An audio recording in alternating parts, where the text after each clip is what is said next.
The Lord spoke by special revelation to Moses in the wilderness of Sinai in the tent of meeting tabernacle on the first day of the second month in the second year after the Israelites came out of the land of Egypt, saying, Take a census of all the congregation of the sons of Israel, by their families' clans, by their fathers' households, according to the number of names, every male, head by head, from 20 years old and upward, all in Israel who are able to go out to war.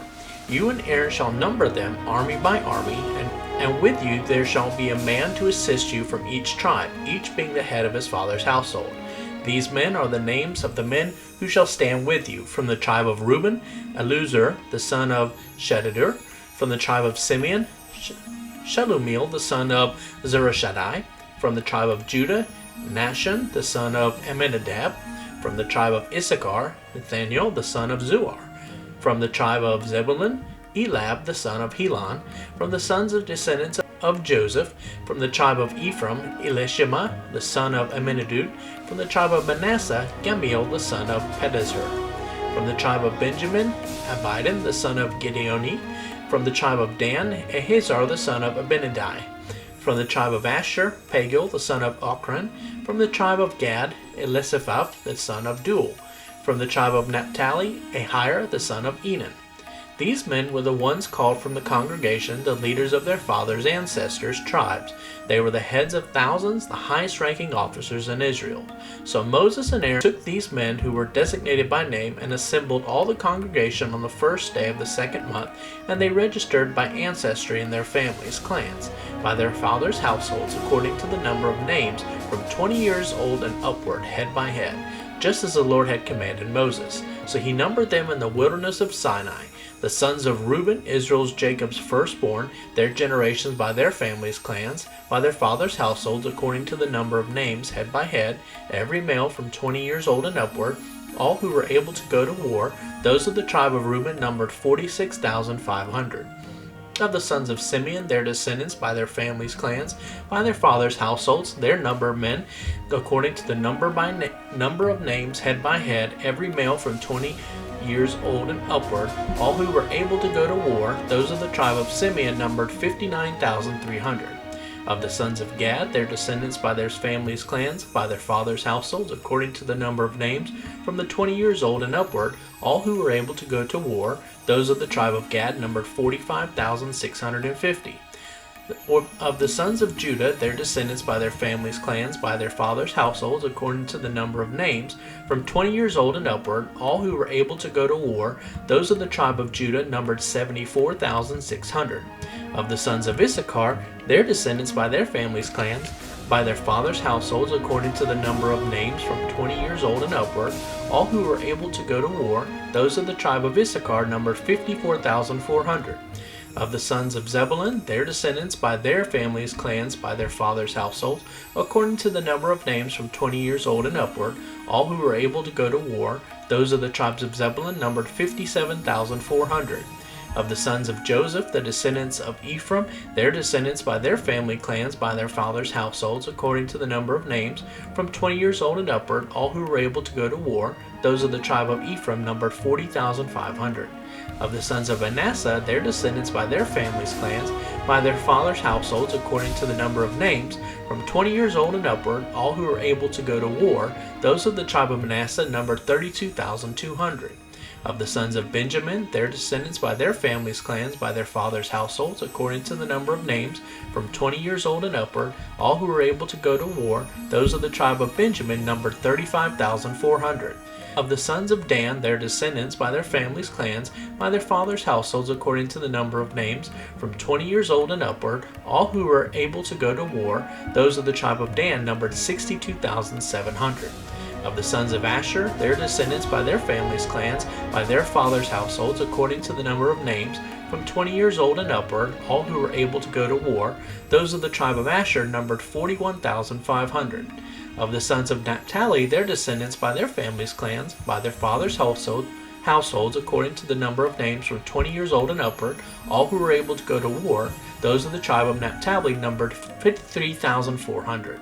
These were the ones who were numbered, whom Moses and Aaron numbered, with the leaders of Israel, 12 men, each representing his father's household. So all of those numbered of the sons of Israel by their father's households from 20 years old and upward, all who were able to go to war in Israel, all who were numbered were 603,550. The Levites, however, were not numbered among them by their father's tribe, for the Lord had said to Moses, "Only the tribe of Levi you shall not number, nor shall you take their census among the sons of Israel, since they are unavailable to go to war. But appoint the Levites over the tabernacle sanctuary of the testimony, and over all its furnishings and all things that belong to it. They shall carry the tabernacle when traveling, and all of its furnishings, and they shall take care of it and camp around it. When the tabernacle is to go forward, the Levites shall take it down, and when the tabernacle is to be set up for camp, the Levites shall set it up. But the layman, non-Levite, who approaches the tabernacle shall be put to death. The Israelites shall camp according to their armies, every man by his own camp, and every man by his own tribal standard banner. But the Levites shall camp around the tabernacle of the testimony, so that there will be no wrath against the congregation of the Israelites. The Levites shall be in the charge of the tabernacle of the testimony.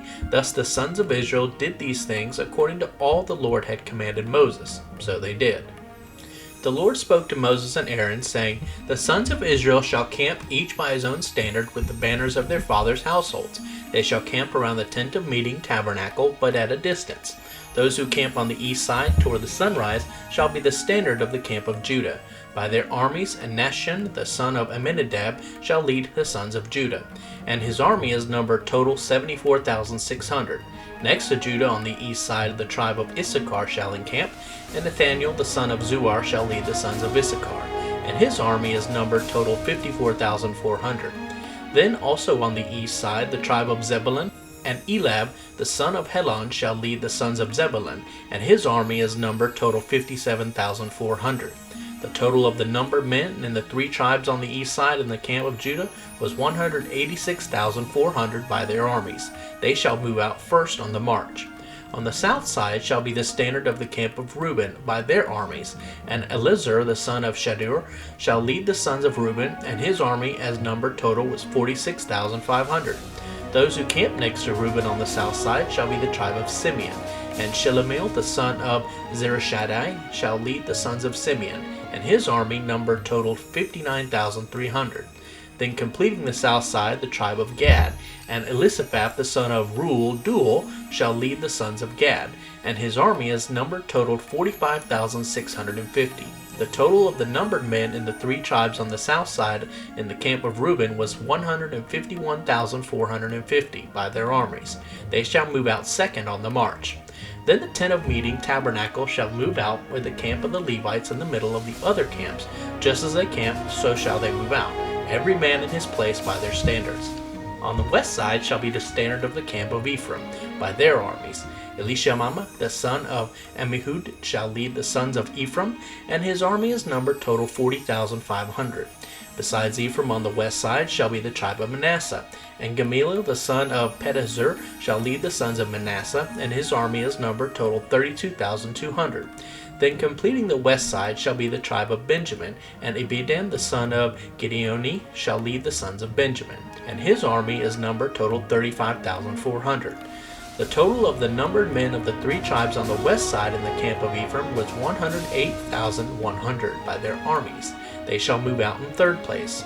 On the north side shall be the standard of the camp of Dan by their armies, and Ahiezer the son of Ammishaddai shall lead the sons of Dan, and his army, as numbered, totals 62,700. In camp next to Dan on the north side shall be the tribe of Asher, and Pagiel the son of Ochran shall lead the sons of Asher, and his army is numbered totaled 41,500. Then completing the north side comes the tribe of Naphtali, and Ahira the son of Enan shall lead the sons of Naphtali, and his army is numbered totaled 53,400. The total of the numbered men of the three tribes on the north side in the camp of Dan was 157,600. They shall move out last, standard after standard. These are the men of the Israelites 20 years old and upward, as numbered by their fathers' households. The total of the numbered men of camps by their armies, 603,550. But the Levites were not numbered with the other Israelites, just as the Lord had commanded Moses. Thus the Israelites did as ordered according to everything the Lord had commanded Moses. So they camped by their standards, and so they moved out, everyone with his family clan according to his father's households. Now these are the records of the generations of Aaron and Moses in the day when the Lord spoke by special revelation with Moses on Mount Sinai. These are the names of the sons of Aaron: Nadab the firstborn, Abihu, Eleazar, and Ithamar. These are the sons of Aaron, the priests who were anointed, whom Aaron consecrated and ordained to minister in the priest's office. But Nadab and Abihu died in the presence of the Lord when they offered strange, unholy, unacceptable, inappropriate fire before the Lord in the wilderness of Sinai, and they had no sons. So Eleazar and Ithamar served as priests in the presence and under the supervision of Aaron their father. Then the Lord spoke to Moses, saying, Bring the tribe of Levi near, and present them before Aaron the priest, so that they may serve him. They shall carry out the duties for him and for the whole congregation before the tent of meeting, doing the service of the tabernacle. They shall also take care of all the furnishings and utensils of the tent of meeting, and attend to the duties of the Israelites doing the service of the tabernacle. You shall give the Levites to Aaron and to his sons as servants and helpers. They are to be given wholly to him from among the Israelites. So you shall appoint Aaron and his sons, and they shall observe and attend to their priesthood. But the lame and non-Levite who approaches the holy thing shall be put to death. Again the Lord spoke to Moses, saying, Behold, I have taken the Levites from among the sons of Israel instead of, and as a substitute for every firstborn, that is, the first that opens the womb among the Israelites. So the Levites shall be mine, for all the firstborn are mine. On the day that I killed all the firstborn in the land of Egypt, I consecrated for myself all the firstborn in Israel, both man and animal. They shall be mine. I am the Lord. Then the Lord spoke to Moses in the wilderness of Sinai, saying, Number the sons of Levi by their fathers' households, by their families' clans. You shall number every male from a month old and upward. So Moses numbered them just as he was commanded by the word mouth of the Lord. These are the 3 sons of Levi by their names: Gershon, Kohath, and Merari. These are the names of the 2 sons of Gershon by their families, Libni and Shimei. And the 4 sons of Kohath by their families, Amram, Izhar, Hebron, and Uzziel. And the 2 sons of Merari by their families, Mali and Mushi. These are the families of the Levites by their fathers' households. Of Gershon were the families of the Libnites, and of the Shemites. These are the families of the Gershonites. The males who were numbered, every male from a month old and upward, totaled 7,500. The families of the Gershonites were to camp behind the tabernacle on the west, and the leader of the fathers' households of the Gershonites was Elisaphat, the son of Lael. Now the responsibilities of the sons of Gershon in the tent of meeting involve the tabernacle and the tent, its covering, and the curtain for the doorway of the tent of meeting, and the hangings of the courtyard, the curtain for the doorway of the courtyard which is around the tabernacle and the altar, its tent ropes, and all the service concerning them. Of Kohath were the families of the Amorites and Israelites, the Hebronites, and the Uzzielites. These are the families of the Kohathites. The males who were numbered, every male from a month old and upward, total 8,600, attending to the duties of the sanctuary. The families of the sons of Kohath were to camp on the south side of the tabernacle, and the leader of the fathers' households of the families of the Kohathites and Elizaphan, the son of Uzziel. Now their responsibilities involved the ark, the table on which the bread of the presence was placed, the lampstand, the altars, the utensils of the sanctuary with which the priests minister, and the curtain and all the service concerning them. Eleazar, the son of Aaron, the priest, was chief of the leaders of the Levites. He supervised those who performed the duties of the sanctuary. Of Merari were the families of the Malites and the Mushites. These are the families of Merari. The males who were numbered, every male from a month old and upward, totaled 6,200. The leader of the fathers' households of the families of Merari were Zuriel, the son of Epidale. The Merarites were to camp on the north side of the tabernacle. Now the appointed responsibilities of the sons of Merari involved the frames of the tabernacle, its bars, its pillars, its sockets, its bases, and all the equipment and all the service concerning them, and the pillars around the courtyard with their bases and their pegs and their cords, tent ropes. Now those to camp before the tabernacle toward the east, before the tent of meeting, toward the sunrise, were to be Moses and Aaron and his sons, performing the duties of the sanctuary for whatever was required of the Israelites. And the layman non-Levite who approached the sanctuary was to be put to death. All the men of the Levites whom Moses and Aaron numbered at the command of the Lord by their families, every male from a month old and upward, were 22,000. Then the Lord said to Moses, "Number every firstborn male of the Israelites from a month old and upward, and make a list of their names. You shall take the Levites for me instead of, and as a substitute for all the firstborn among the Israelites. I am the Lord, and you shall take the cattle of the Levites instead of, and as a substitute for all the firstborn among the cattle of the Israelites." So Moses numbered all the firstborn among the Israelites, just as the Lord had commanded him. And all the firstborn males from a month old and upward as numbered were 22,273, 273 more than the Levites. Then the Lord spoke to Moses, saying, "Take the Levites for me instead of all the firstborn among the sons of Israel, and the cattle of the Levites instead of their cattle, and the Levites shall be mine. I am the Lord, for the ransom redemption price of the 273 of the firstborn of the Israelites who outnumbered the Levites. You shall take 5 shekels apiece per head. You shall take them in terms of the sanctuary shekel. The shekel is 20 gerahs, and give the money, the ransom redemption price of those who outnumber the Levites, to Aaron and to his sons." So Moses took the ransom redemption money from those who were in excess, beyond those ransomed by the Levites. From the firstborn of the Israelites he took the money in terms of the sanctuary shekel, 1,365 shekels. Then Moses gave the ransom money to Aaron and to his sons at the command of the Lord, just as the Lord had commanded Moses. Then the Lord spoke to Moses and Aaron, saying, "Take a census of the sons of Kohath from among the sons of Levi by their families' clans, by their fathers' households, from 30 years old and upward, even to 50 years old, all who enter the service to do the work of the tent of meeting, tabernacle. This is the work and responsibility of the sons of Kohath in the tent of meeting, tabernacle, the most holy things. When the camp prepares to move out, Aaron and his sons shall come into the sanctuary and take down the veil curtain screening of the Holy of Holies, and cover the ark of the testimony with it. And they shall put on it a covering of turquoise skin, fine leather, and spread over that a cloth of pure blue, and shall insert the carrying poles of the ark. Over the table of the bread of the presence they shall spread a cloth of blue, and put on it the plates, the dishes for incense, the sacrificial bowls, the jars for the drink offering, and the continual bread of the presence shall be on it. They shall spread over them a cloth of scarlet, and cover that with a covering of turquoise skin, and they shall insert its carrying poles. Then they shall take a blue cloth and cover the lampstand for the light, along with its lamps, its wick cutters, its trays, and all the oil vessels by which it is supplied.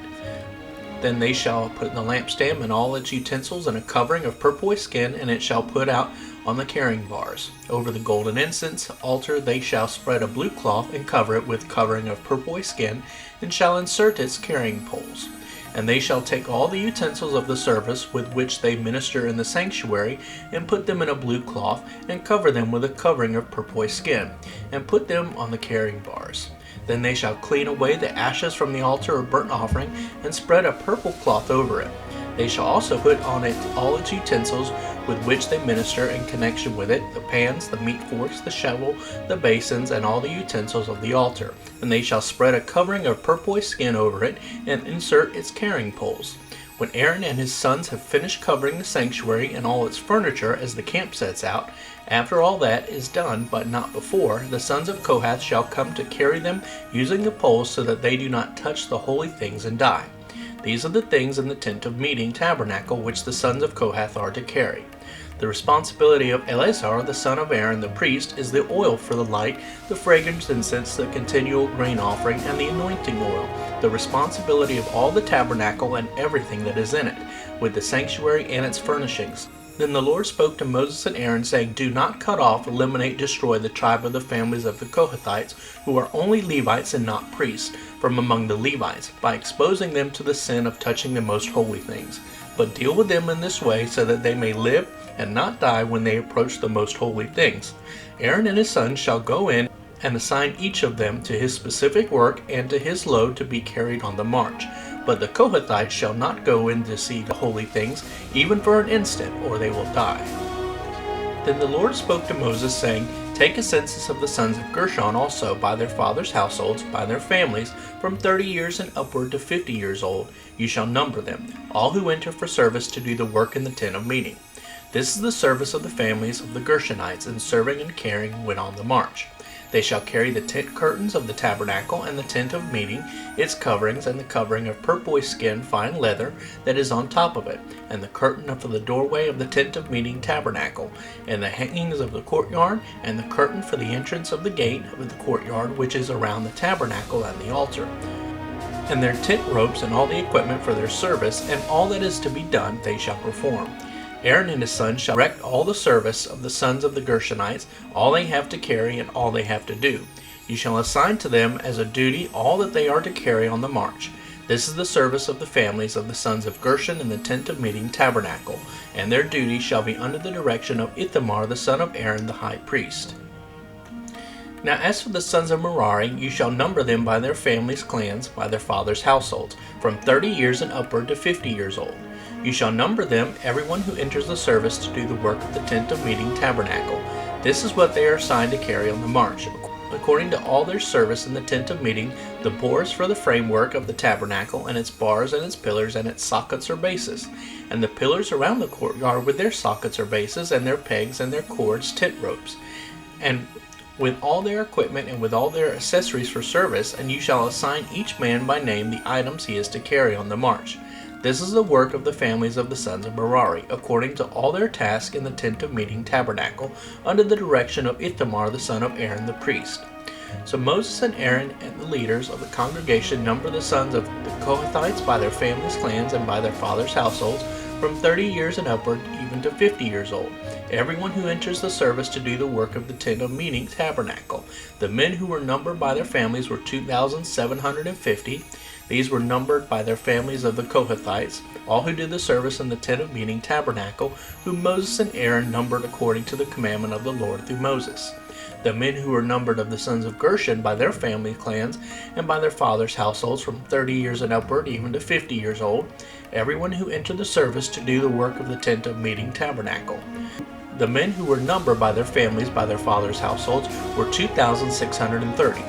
These were numbered men of the families of the sons of Gershon, everyone who served in the tent of meeting tabernacle, whom Moses and Aaron numbered just as the Lord had commanded.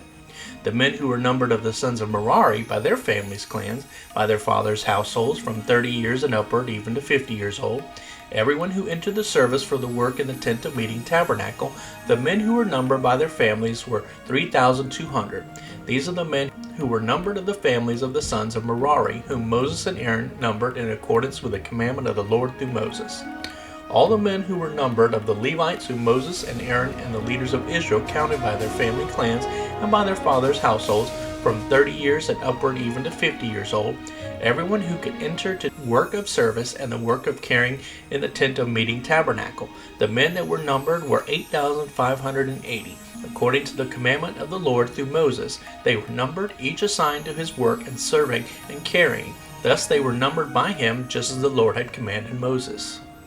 The Lord spoke to Moses, saying, Command the Israelites to send away from the camp every leper and everyone who has a discharge, and whoever is defiled, that is ceremonially unclean by coming in contact with the dead. You shall send away both male and female. You shall send them outside the camp, so that they will not defile their camp, where I dwell in their midst. The Israelites did so, and sent them outside the camp, just as the Lord had said to Moses. So the Israelites did. And the Lord spoke to Moses, saying, Say to the Israelites, when a man or woman commits any of the sins of mankind against other people, thus breaking faith with the Lord, and that personally is guilty, then he shall confess the sin which he has committed, and he shall make restitution for his wrong in full, and add a fifth to it, and give it to the person whom he has wronged. But if the man who is wronged has no redeemer relative to whom the restitution may be made, it has to be given to the Lord for the priest, besides the ram of atonement, with which atonement is made for the offender. Also every contribution pertaining to all the holy gifts of the Israelites, which they offer in the priests, shall be his. And every man's holy gift shall be the priest. Whatever any man gives the priest, it becomes his. Then the Lord spoke to Moses, saying, Speak to the Israelites and say to them, If any man's wife goes astray, deviates, and is unfaithful to him, and a man is intimate with her, and it is hidden from the eyes of her husband, and it is kept secret, although she has defiled herself, and there is no witness against her, and she has not been caught in the act, and if a spirit-sense attitude of jealousy comes over him, and he is jealous and angry at his wife who has defiled herself, or if a spirit of jealousy comes over him, and he is jealous of his wife when she has not defiled herself, then the man shall bring his wife to the priest, and he shall bring as an offering for her a tenth of the ephah of barley meal. He shall not pour oil on it, nor put frankincense on it, the symbol of favor and joy, because it is a grain offering of jealousy, a memorial grain offering, a reminder of the consequences of wickedness. Then the priest shall have her approach, stand before the Lord, and the priest shall take holy water from the sacred basin in an earthenware vessel, and he shall take some of the dust that is on the floor of the tabernacle and put it in the water. The priest shall then have the woman stand before the Lord, and let the hair of the woman's head hang loose, and put the memorial grain offering in her hands, which is the jealousy offering, and in the hand of the priest is to be the water of bitterness that brings a curse. Then the priest shall have her take an oath and say to the woman, if no man has lain with you, and if you have not gone astray into uncleanliness while married, then be immune to this water of bitterness that brings a curse. But if you have gone astray while married, and you have defiled yourself, and a man other than your husband has been intimate with you, then the priest shall have the woman swear the oath of the curse, and say to the woman, the Lord make you a curse and an oath among your people when the Lord makes your thigh waste away and your abdomen swell. And his water that brings a curse shall go into your stomach, and make your abdomen swell and your thigh waste away. And the woman shall say, Amen, Amen, so let it be. The priest shall then write these curses on a scroll, and shall wash them off into the water of bitterness, and he shall make the woman drink the water of bitterness that brings a curse, and the water that brings the curse will go into her and cause bitterness. Then the priest shall take the grain offering of jealousy out of the woman's hand, and he shall wave the grain offering before the Lord and offer it on the altar. Then the priest shall take a handful of the grain offering as the memorial portion of it, and offer it up in smoke on the altar. And afterward he shall make the woman drink the water. When he has made her drink the water, then it shall come about that if she has defiled herself and has been unfaithful to her husband, the cursed water will go into her and cause bitterness, and cause her abdomen to swell and her thigh to waste away. And the woman will become a curse among her people. But if the woman has not defiled herself and is clean, then she will be free and conceive children. This is the law of jealousy, when a wife goes astray while married and defiles herself, or when the spirit-sense attitude of jealousy and suspicion comes on a man, and he is jealous of his wife, then he shall have the woman stand before the Lord, and the priest shall apply this law to her. Further, the husband will be free from guilt, but that woman, if guilty, shall bear her guilt. Again the Lord spoke to Moses, saying, Say to the sons of Israel, when a man or a woman makes a special vow, the vow of a Nazirite, that is, one separated and dedicated to the Lord, he shall abstain from wine and strong drink. He shall drink no vinegar, whether made from wine or strong drink, nor shall he drink any grape juice, nor eat fresh or dried grapes. All the time of his separation he shall not eat anything produced from the grapevine, from the seeds even to the skins. All the time of the vow of his separation no razor shall be used on his head, until the time of his separation to the Lord is completed. He shall be holy, and shall let the hair of his head grow long. All the time that he separates himself to the Lord, he shall not go near a dead body. He shall not make himself ceremonially unclean for his father, mother, brother, or sister when they die, because the responsibility for his separation to God is on his head. All the time of his separation he is holy to the Lord. If a man dies very suddenly beside him, and he defiles his dedicated head, then he shall shave his head on the day that he becomes ceremonially clean. He shall shave it on the 7th day, the end of the purification period. On the 8th day he shall bring 2 turtle doves or 2 young pigeons to the priest, to the doorway of the tent of meeting tabernacle.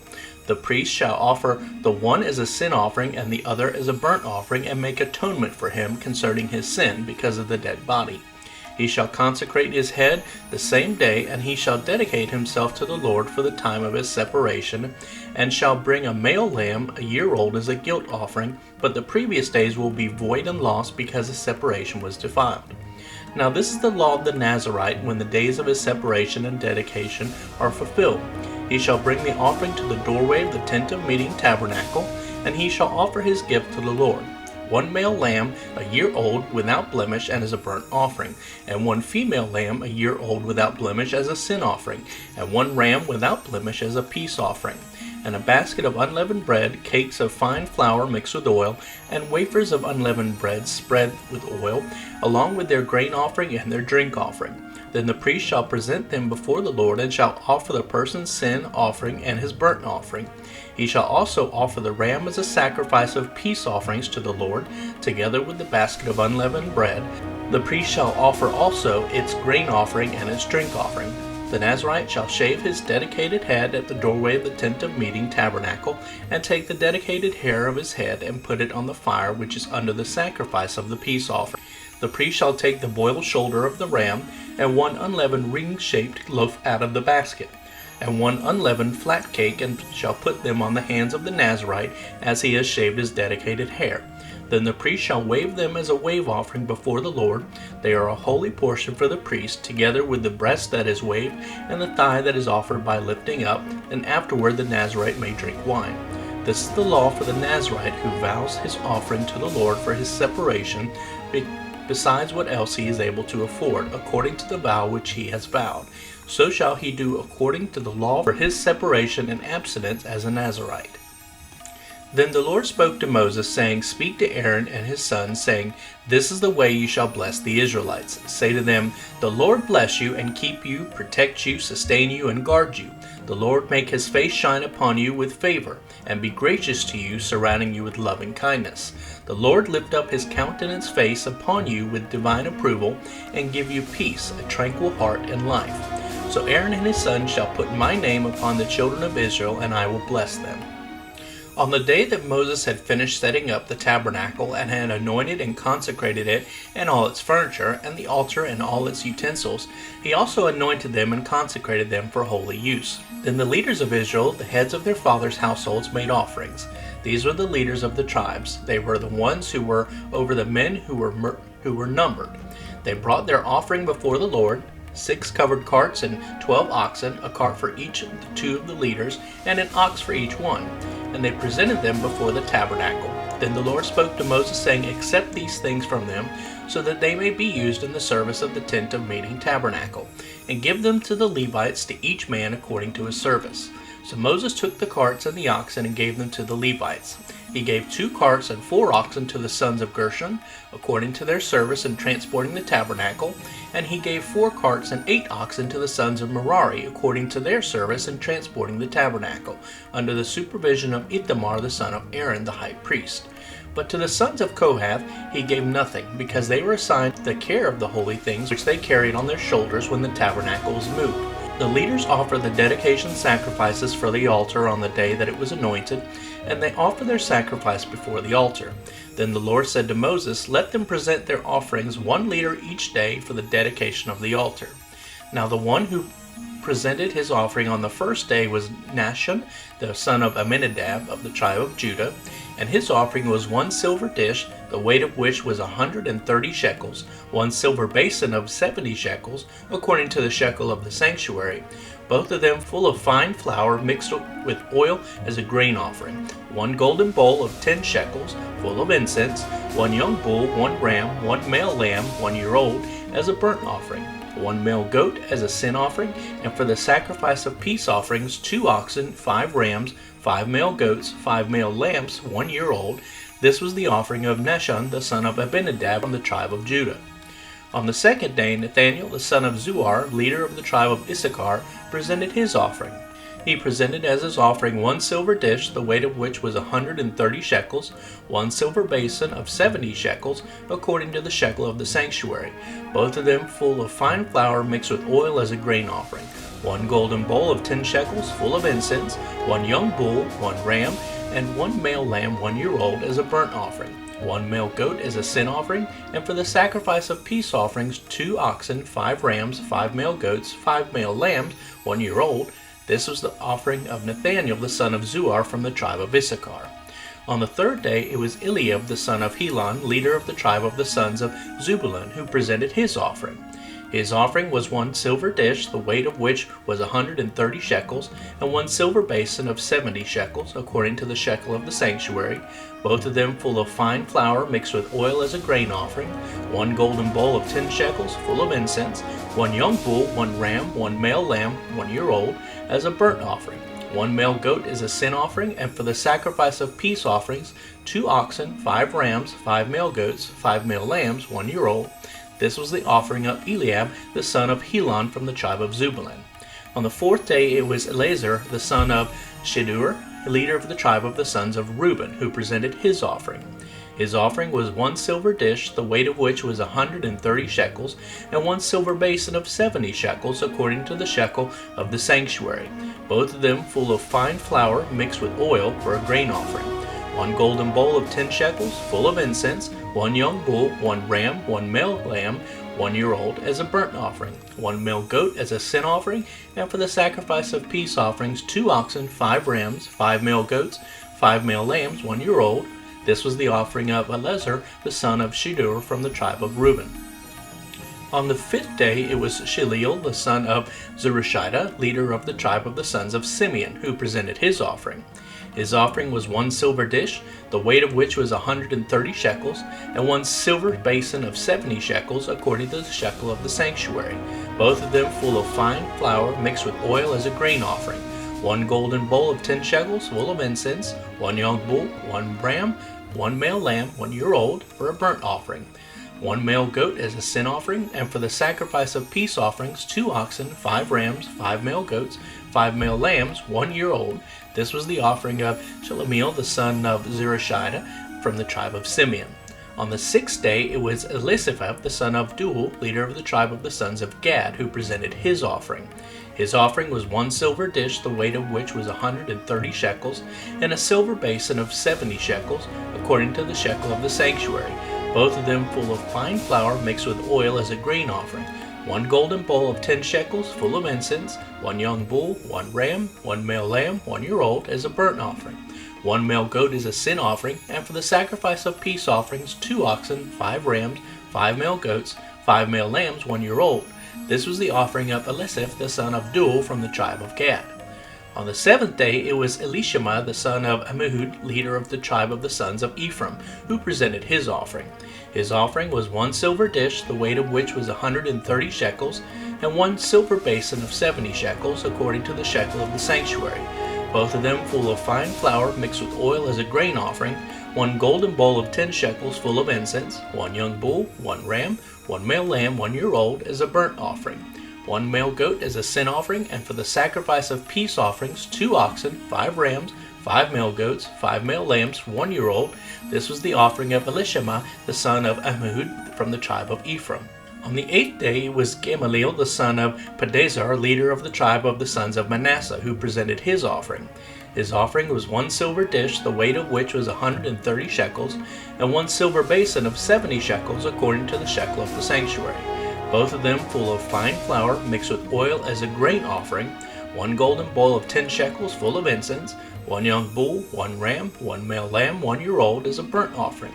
1 male goat as a sin offering, and for the sacrifice of peace offerings, 2 oxen, 5 rams, 5 male goats, 5 male lambs, 1 year old.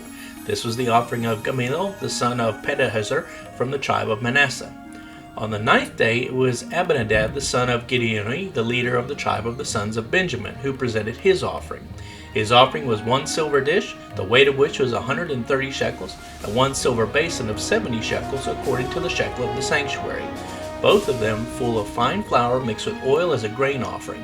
1 golden bowl of 10 shekels, full of incense, 1 young bull, 1 ram, 1 male lamb, 1 year old, as a burnt offering.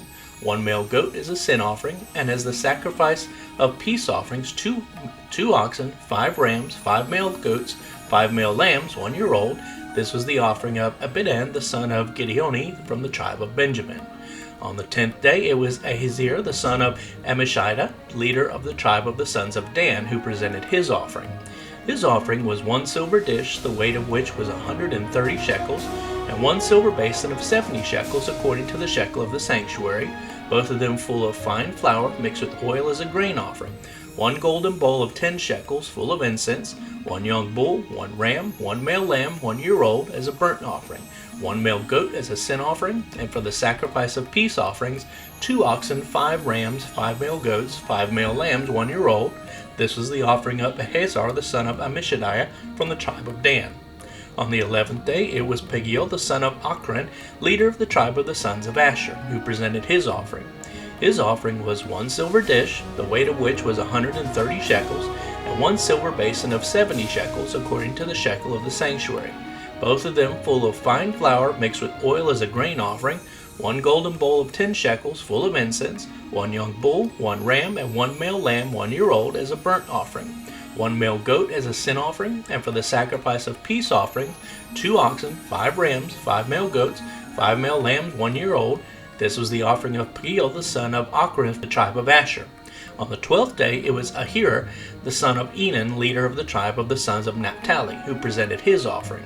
His offering was 1 silver dish, the weight of which was 130 shekels, and 1 silver basin of 70 shekels, according to the shekel of the sanctuary, both of them full of fine flour mixed with oil as a grain offering, 1 golden bowl of 10 shekels full of incense, 1 young bull, 1 ram, 1 male lamb 1 year old as a burnt offering, 1 male goat as a sin offering, and for the sacrifice of peace offerings, 2 oxen, 5 rams, 5 male goats, 5 male lambs 1 year old.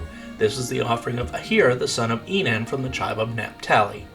This was the dedication offering for the altar from the leaders of Israel on the day when it was anointed: 12 dishes of silver, 12 silver basins, 12 golden bowls, each dish of silver weighing 130 shekels, each basin 70 shekels. All the silver vessels weighed 2,400 shekels, according to the shekel of the sanctuary. The 12 golden bowls full of incense, weighing 10 shekels apiece, according to the shekel of the sanctuary, all the gold of the bowls being 120 shekels. All the oxen of the burnt offering were 12 bulls, the rams 12, the male lambs 1 year old 12, together with the grain offering, and the male goats as a sin offering 12, and all the oxen for the sacrifice of the peace offerings 24 bulls, the rams 60, the male goats 60, the male lambs 1 year old 60. This was the dedication for the altar of burnt offering after it was anointed. Now then Moses went to the tent of meeting tabernacle to speak with the Lord. He heard the voice speaking to him about them from above the mercy seat, the gold cover that was on the ark of the testimony from between the 2 cherubim, and he spoke by special revelation to him. Then the Lord spoke to Moses, saying, Speak to Aaron and say to him, When you set up and light the lamps, the 7 lamps will shine in front of the lampstand. And Aaron did so. He set up the lamps at the front of the lampstand, just as the Lord had commanded Moses. Now this was the workmanship of the lampstand: hammered work of gold from its base to its flowers. It was hammered work according to the pattern which the Lord had shown Moses. So he made the lampstand. Again the Lord spoke to Moses, saying, Take the Levites from among the sons of Israel and cleanse them. This is what you shall do to them to ceremonially cleanse them. Sprinkle the water of purification on them, and let them use a razor over their whole body and wash their clothes, and they will be clean. Then let take a young bull and its grain offering of fine flour mixed with oil, and you shall take another young bull as a sin offering. You shall present the Levites before the tent of meeting tabernacle, and you shall also assemble the whole congregation of the children of Israel, and present the Levites before the Lord, and the Israelites shall lay their hands on the Levites. Aaron shall present the Levites before the Lord as a wave offering from the Israelites, so that they may perform the service of the Lord. Then the Levites shall lay their hands on the heads of the bulls. Then you are to offer the one as a sin offering, and the other as a burnt offering to the Lord, to make atonement for the Levites. You shall have the Levites stand before Aaron and his sons, and present them as a wave offering to the Lord.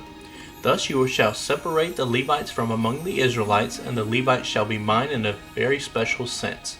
Then after that the Levites may go in to serve the tent of meeting tabernacle, but you shall cleanse them first and present them as a wave offering. For they are wholly given to me from among the Israelites. I have taken them for myself instead of all who are born first, the firstborn of all the Israelites. For all the firstborn among the Israelites are mine, among the men and among the animals. On the day that I struck down every firstborn in the land of Egypt, I sanctified and set the Israelites apart for myself, and I have taken the Levites instead of every firstborn among the Israelites. I have given the Levites as a gift to Aaron and to his sons from among the Israelites to perform the service of the Israelites at the tent of meeting tabernacle, and to make atonement for them, so that there will be no plague among the Israelites if they should approach the sanctuary. Thus Moses and Aaron and all the congregation of the children of Israel did these things to the Levites, in accordance with all that the Lord had commanded Moses concerning the Levites, so the Israelites did to them. The Levites too purified themselves from sin, and they washed their clothes, and Aaron presented them as a wave offering before the Lord. And Aaron made atonement for them to cleanse them. Then after that, the Levites went in to perform the services in the tent of meeting before Aaron and his sons, just as the Lord had commanded Moses concerning the Levites, so they did to them.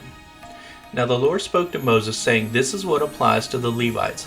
From 25 years old and upward they shall enter to perform service in the work of the tent of meeting. But at the age of 50 years they shall retire from the service of the tabernacle work and serve no longer. They may assist their brothers in the tent of meeting to keep an obligation, but they shall do no heavy or difficult work. Thus you shall deal with the Levites concerning their obligations. The Lord spoke to Moses in the wilderness of Sinai in the first month of the second year after they had come out of the land of Egypt, saying, The sons of Israel are to keep the Passover at its appointed time.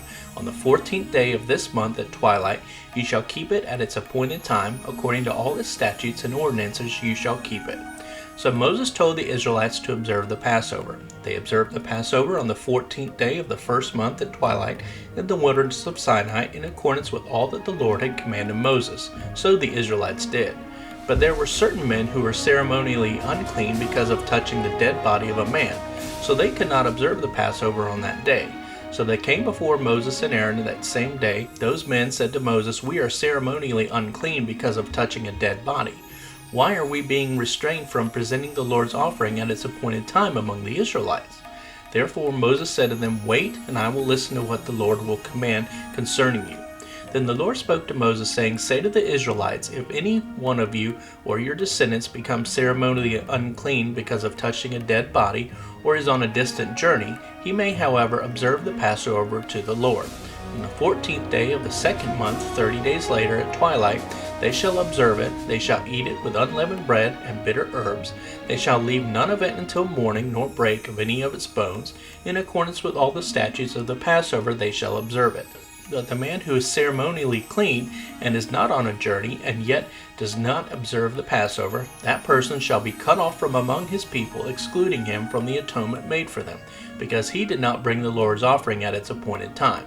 That man will bear the penalty of his sin. If a stranger lives among you as a resident alien and observes the Passover to the Lord, in accordance with its statutes and its ordinance, so shall he do. You shall have one statute, both for the resident alien and for the native of the land. Now on the day that the tabernacle was erected, the cloud of God's presence covered the tabernacle, that is, the tent of the testimony, and in the evening it was over the tabernacle, appearing like a pillar of fire until the morning. So it was continuously, the cloud covered it by day, and the appearance of fire by night. Whenever the cloud was lifted from over the tent of tabernacle, afterward the Israelites would set out, and in the place where the cloud stopped, there the Israelites would camp. At the Lord's command the Israelites would journey on, and at his command they would camp. As long as the cloud remained over the tabernacle, they remained camped. Even when the cloud lingered over the tabernacle for many days, the Israelites would keep their obligation to the Lord and not set out. Sometimes the cloud remained only a few days over the tabernacle. In accordance with the command of the Lord, they remained camped. Then at his command they set out. If sometimes the cloud remained over the tabernacle from evening only until morning, when the cloud was lifted in the morning, they would journey on, whether in the daytime or at night. Whenever the cloud was lifted, they would set out. Whether it was 2 days or a month or a year that the cloud of the Lord's presence lingered over the tabernacle, staying above it, the Israelites remained camped and did not set out. But when it was lifted, they set out. At the command of the Lord they camped, and at the command of the Lord they journeyed on. They kept their obligation to the Lord in accordance with the command of the Lord through Moses. The Lord spoke further to Moses, saying, Make 2 trumpets of silver. You shall make them of hammered work. You shall use them to summon the congregation and to have the camps move out. When both are blown, all the congregation, that is, all adult males, shall gather before you at the doorway of the tent of meeting tabernacle. However, if a single trumpet is blown, then the leaders, heads of the tribes of Israel, shall gather themselves to you. When you blow an alarm, the camps on the east side of the tabernacle shall set out. When you blow an alarm the second time, then the camps on the south side of the tabernacle shall set out. They shall blow an alarm whenever they are to move out on their journeys. When the assembly is to be gathered, you shall blow the trumpets in short, sharp tones, but without sounding an alarm. The sons of Aaron the priest shall blow the trumpets, and the trumpets shall be for a perpetual statute throughout your generations. When you go to war in your land against the enemy that attacks you, then sound an alarm with the trumpets so that you may be remembered before the Lord your God, and you shall be saved from your enemies. Also in the day of rejoicing and in your appointed feast and at the beginnings of your month, you shall sound the trumpets over your burnt offerings and over the sacrifice of your peace offerings, and they shall be as a reminder of you before your God. I am the Lord your God. On the 20th day of the second month in the second year since leaving Egypt, the cloud of the Lord's presence was lifted from over the tabernacle of the testimony, and the Israelites set out on their journey from the wilderness of Sinai, and the cloud of the Lord's guiding presence settled down in the wilderness of Paran. So they moved out for the first time in accordance with the command of the Lord through Moses. The standard of the camp, the sons of Judah, according to their armies, moved out first. Nahshon the second of Abinadab was the commander over its army. Then Nathaniel the son of Zuar was commander over the tribal army of the sons of Issachar. And Eliab the son of Helon was commander over the tribal army of the sons of Zebulun. Then the tabernacle was taken down, and the sons of Gershon and the sons of Merari, who were carrying the tabernacle, moved out. Next, the standard of the camp of his sons of Reuben, according to their armies, moved out, with Elizur the son of Shedeur, the commander over its army, and Shilemoth the son of Zurishaddai was commander over the tribal armies of the sons of Simeon. And Elisaph the son of Duel was commander over the tribal army of the sons of Gad. Then the Kohathites moved out, carrying the holy things, and the tabernacle was set up before they arrived. Next, the standard of the camp of the sons of Ephraim moved out according to their armies, with Elishama the son of Ammihud the commander over its army. And Gamaliel the son of Pedahur was commander of the tribal army of the sons of Manasseh, and Abidan the son of Gideoni was commander over the tribal army of the sons of Benjamin. Then the standard of the camp of the sons of Dan, according to their armies, which formed the rear guard for all the camps, moved out, with Ahiezer the son of Amminadab, commander over its army, and Pagiel the sons of Ochran was commander over the tribal army of the sons of Asher. And Ahariah the son of Enan was commander over the tribal army of the sons of Naphtali. This was the order of march of the sons of Israel by their armies as they moved out. Then Moses said to Hobab the sons of Reuel the Midianite, Moses' father-in-law, "We are going to the place of which the Lord said, I will give it to you. Come with us, and we will be good to you, for the Lord has promised good things concerning Israel." But Hobab, Moses' brother-in-law, said to him, "I will not go. I will return to my own land and to my family." Then Moses said, "Please do not leave us, for you know how we are to camp in the wilderness, and you will serve as eyes for us as we make our trek through the desert. So if you go with us, it shall be that whatever good the Lord does for us, he will do the same for you." So they set out from the mountain of the Lord Sinai 3 days' journey, and the ark of the covenant of the Lord went in front of them during the 3 days' journey to seek out a resting place for them. The cloud of the Lord was over them by day when they set out from the camp. Whenever the ark set out, Moses said, "Rise up, O Lord, let your enemies be scattered, and let those who hate you flee before you." And when the ark rested, Moses said, "Return, O Lord, to the mired many thousands of Israel." Now the people became like those who complain and whine about their hardships, and the Lord heard it. And when the Lord heard it, his anger was kindled, and the fire of the Lord burned among them, and devoured those in the outlying parts of the camp.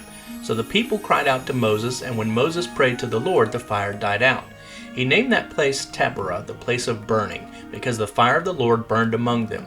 The rabble among them who followed Israel from Egypt had greedy desires for familiar and delicious food, and the Israelites wept again and said, "Who will give us meat to eat? We remember the fish we ate freely and without cost in Egypt, the cucumbers, melons, leeks, onions, and garlic. But now our appetite is gone. There is nothing at all in the way of food to be seen but this manna."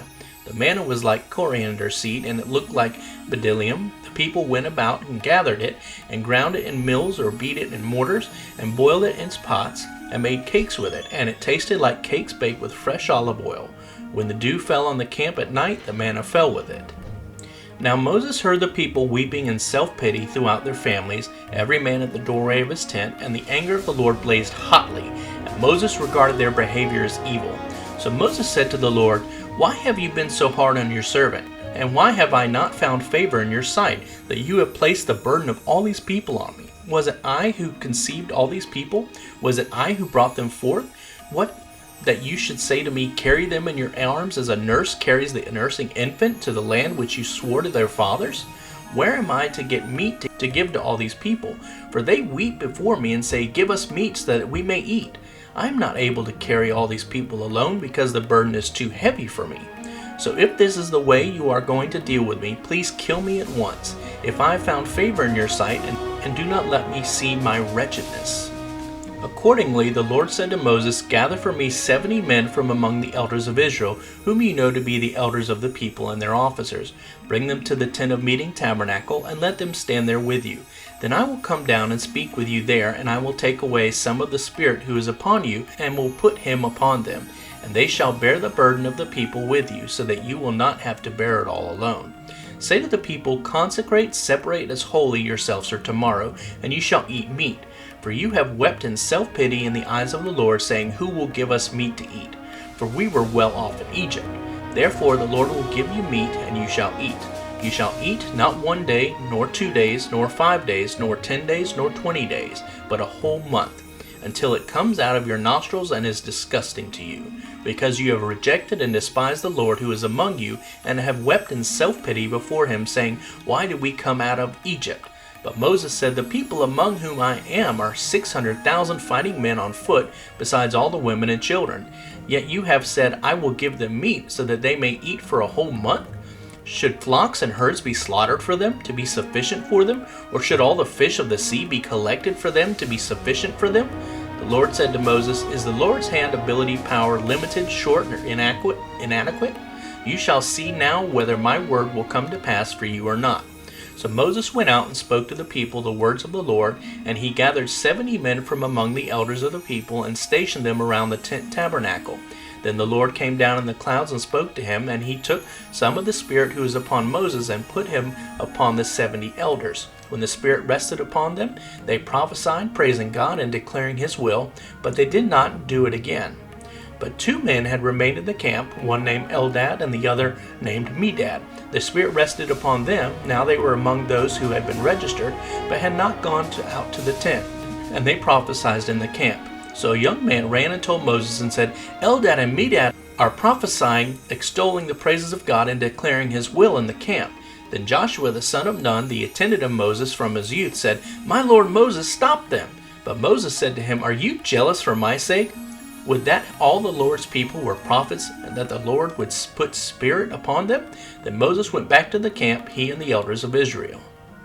Now there went forth a wind from the Lord, and it brought quails from the sea, and let them fall, so they flew low beside the camp, about a day's journey on this side and on the other side, all around the camp, about 2 cubits, 3 feet deep on the surface of the ground.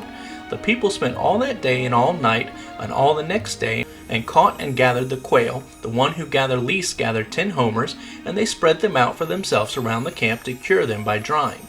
While the meat was still between their teeth before it was chewed, the anger of the Lord was kindled against his people, and the Lord struck them with a very severe plague.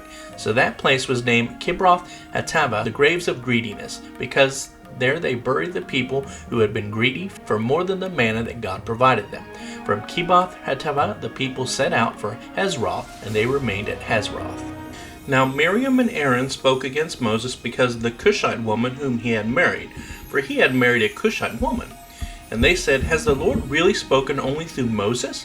Has he not spoken also through us? And the Lord heard it. Now the man Moses was very humble, gentle, kind, devoid of self-righteousness, more than any man who was on the face of the earth. Suddenly the Lord said to Moses, Aaron and Miriam, come out, you 3 in the tent of meeting tabernacle. And the 3 of them came out. The Lord came down in a pillar of cloud and stood at the doorway of the tabernacle. And he called Aaron and Miriam, and they came forward. And he said, Hear now my words. If there is a prophet among you, I, the Lord, will make myself known to him in a vision, and I will speak to him in a dream. But it is not so with my servant Moses. He is entrusted and faithful in all my house. With him I speak mouth to mouth directly, clearly and openly, and not in riddles, and he beholds the form of the Lord. Why then were you not afraid to speak against my servant Moses? And the anger of the Lord was kindled against Miriam and Aaron, and he departed. But when the cloud had withdrawn from over the tent, behold, Miriam was leprous as white as snow. And Aaron turned and looked at Miriam, and behold, she was leprous. Then Aaron said to Moses, O my Lord, I plead with you, do not account this sin to us, in which we have acted foolishly, and in which we have sinned. "Oh, do not let her be like one dead, already half decomposed when he comes from his mother's womb." So Moses cried out to the Lord, saying, "Heal her, please, O God, I plead with you." But the Lord said to Moses, "If her father had but spit in her face, would she not bear her shame for 7 days? Let her be shut up outside for the camp for 7 days, and afterward she may return." So Miriam was shut up outside the camp for 7 days, and the people did not move on until Miriam was brought again and declared ceremonially clean from her leprosy. Afterward, the people moved on from Hazareth and camped in the wilderness of Paran. Then the Lord spoke to Moses, saying, "Send men to spy out the land of Canaan, which I am going to give to the sons of Israel. From each of their fathers' tribes you shall send a man, every one a leader among them." So Moses sent spies from the wilderness of Paran at the command of the Lord, all of them men who were heads of the Israelites. These are the names: from the tribe of Reuben, Shammua the son of Zachar; from the tribe of Simeon, Shaphat the son of Hori; from the tribe of Judah, Caleb the son of Jephunneh; from the tribe of Issachar, Egal the son of Joseph; from the tribe of Ephraim, Hoshea, that is Joshua the son of Nun; from the tribe of Benjamin, Palti the son of Rahu; from the tribe of Zebulun, Gaddiel the son of Sodi; from the tribe of Joseph, that is the tribe of Manasseh, Gadi the son of Suzi; from the tribe of Dan, Amiel the son of Gemali; from the tribe of Asher, Sether the son of Michael; from the tribe of Naphtali, Nami the son of Boshi; from the tribe of Gad, Gul the son of Machi. These are the names of the men whom Moses sent to spy out the land. But Moses called Hoshea the son of Nun, Joshua, the Lord is salvation. Moses sent them to spy out the land of Canaan, and said to them, "Go up this way into the Negev, the south country. Then go up into the hill country. See what the land is like, and whether the people who live there are strong or weak, few or many, and whether the land in which they live is good or bad, and whether the cities in which they live are open camps or fortifications, and what the land is, whether it is fat, productive, or lean, whether there is timber on it or not. Make an effort to get some of the fruit of the land." Now the time was the time of the first ripe grapes. So they went up and spied out the land from the wilderness of Zin to Rehob, a town in Lebanon, at Leben-Hamath in the far north. When they had gone up to the Negev, the south country, they came to Hebron. At Ehiman, Sheshai, and Talmai, the descendants of Anak were there. Now Hebron was built 7 years before Zon in Egypt. Then they came to the valley of Ischul, cluster of grapes, and from there cut down a branch with a single cluster of grapes, and they carried it on a pole between two of them, with some of pomegranates and the figs. That place was called the valley of Ischul, cluster of grapes, because of the cluster of grapes which the sons of Israel cut down there. When they returned from spying out the land at the end of 40 days, then came Moses and Aaron and all the congregation of the sons of Israel in the wilderness of Paran at Kadesh, and brought back word to them and all the congregation, and showed them the land's fruit. They reported to Moses and said, "We went into the land where you sent us, and it certainly does flow with milk and honey, and this is its fruit. But the people who live in the land are strong, and the cities are fortified, walled, and very large. Moreover, we saw there the descendants of Anak, people of great stature and courage. The people descended from Amalek live in the land of the Negev south country. The Hittite, the Jebusite, and the Amorite live in the hill country. And the Canaanites live by the Dead Sea and along the side of the Jordan." Then Caleb quieted the people before Moses and said, "Let us go up at once and take possession of it, for we will certainly conquer it." Gone up with him said, "We are not able to go up against the people of Canaan, for they are too strong for us." So they gave the Israelites a bad report about the land which they had spied out, saying, "The land through which we went in spying it out is a land that devours its inhabitants, and all the people that we saw in it are men of great stature. There we saw the Nephilim, the sons of Anak, are part of the Nephil, and we were like grasshoppers in our own sight, and so we were in their sight." Then all the congregation of Israel raised their voices and cried out, and the people wept that night. All the Israelites murmured in discontent against Moses and Aaron, and the whole congregation said to them, "Oh, that we had died in the land of Egypt, or that we had died in this wilderness. Why is the Lord bringing us to this land of Canaan to fall by the sword? Our wives and our children will become plunder. Would it not be better for us to return to Egypt?" So they said one to another, "Let us appoint a new leader and return to Egypt." Then Moses and Aaron fell on their faces before all the assembly of the congregation of the Israelites. Joshua the son of Nun and Caleb the son of Jephunneh, who were among those who had spied out the land, tore their clothes as a sign of grief. And they spoke to all the congregation of the sons of Israel, saying, The land through which we passed as spies is an exceedingly good land. If the Lord delights in us, then he will bring us into this land and give it to us, a land which flows with milk and honey. Only do not rebel against the Lord, and do not fear the people of the land, for they will be our prey. Their protection has been removed from them, and the Lord is with us. Do not fear them. But all the congregation said to stone Joshua and Caleb with stones. But the glory and brilliance of the Lord appeared at the tent of meeting tabernacle before all the sons of Israel. The Lord said to Moses, How long will these people treat me disrespectfully and reject me? And how long will they not believe in me despite all the miraculous signs which I have performed among them? I will strike them with pestilence, plague, and dispossess them, and I will make you into a nation greater and mightier than they. But Moses said to the Lord, Then the Egyptians will hear of it, for by your strength you brought up these people from among them, and they will tell it to their inhabitants of this land. They have heard that you, Lord, are among these people of Israel, that you, Lord, are seen face to face, while your cloud stands over them, and that you go before them in a pillar of cloud by day and in a pillar of fire by night. Now if you kill these people as one man, then the nations, Gentiles, that heard of your fame will say, Because the Lord was not able to bring these people into the land which he promised to give them, therefore he slaughtered them in the wilderness. But now please let the power of the Lord be great, just as you have declared, saying, The Lord is slow to anger and abundant in loving kindness, forgiving wickedness and transgression. But he will by no means clear the guilty, avenging the wickedness and guilt of the fathers on the children to the third and fourth generations, that is, calling the children to account for the sins of their fathers. Please pardon the wickedness and guilt of these people, according to the greatness of your loving kindness, just as you have forgiven these people from Egypt even till now. So the Lord said, I have pardoned them according to your word, but indeed as I live, all the earth will be filled with the glory of the Lord. Surely all the men who have seen my glory and my miraculous signs which I performed in Egypt and in the wilderness, yet have put me to the test these 10 times and have not listened to my voice, will by no means see the land which I swore to give to their fathers, nor will any who treated me disrespectfully and rejected me see it. But my servant Caleb, because he has a different spirit and has followed me fully, I will bring into the land into which he entered, and his descendants shall take possession of it. Now the Amalekites and the Canaanites live in the valley. Tomorrow turn and set out for the wilderness by way of the Red Sea. The Lord spoke to Moses and Aaron, saying, How long shall I put up with this evil congregation who murmur in discontent against me? I have heard the complaints of the Israelites which they are making against me. Say to them, As I live, says the Lord, just what you have spoken in my hearing I will most certainly do to you. Your dead bodies will fall in this wilderness, even all who were numbered of you, your entire number from 20 years old and upward, who have murmured against me, except for Caleb the son of Jephunneh and Joshua the son of Nun. Not one of you shall enter the land in which I swore an oath to settle you. But your children, whom you said would become plunder, I will bring in, and they will know the land which you have despised and rejected. But as for you, your dead bodies will fall in this wilderness. Your sons shall be wanderers and shepherds in the wilderness for 40 years, and they will suffer for your unfaithfulness, spiritual infidelity, until your corpses are consumed in the wilderness.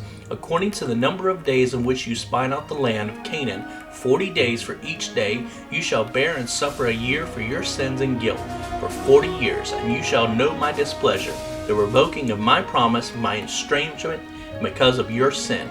I, the Lord, have spoken. I will most certainly do this, all this evil congregation who have gathered together against me. In this wilderness they shall be consumed by war, disease, and plagues, and here they shall die.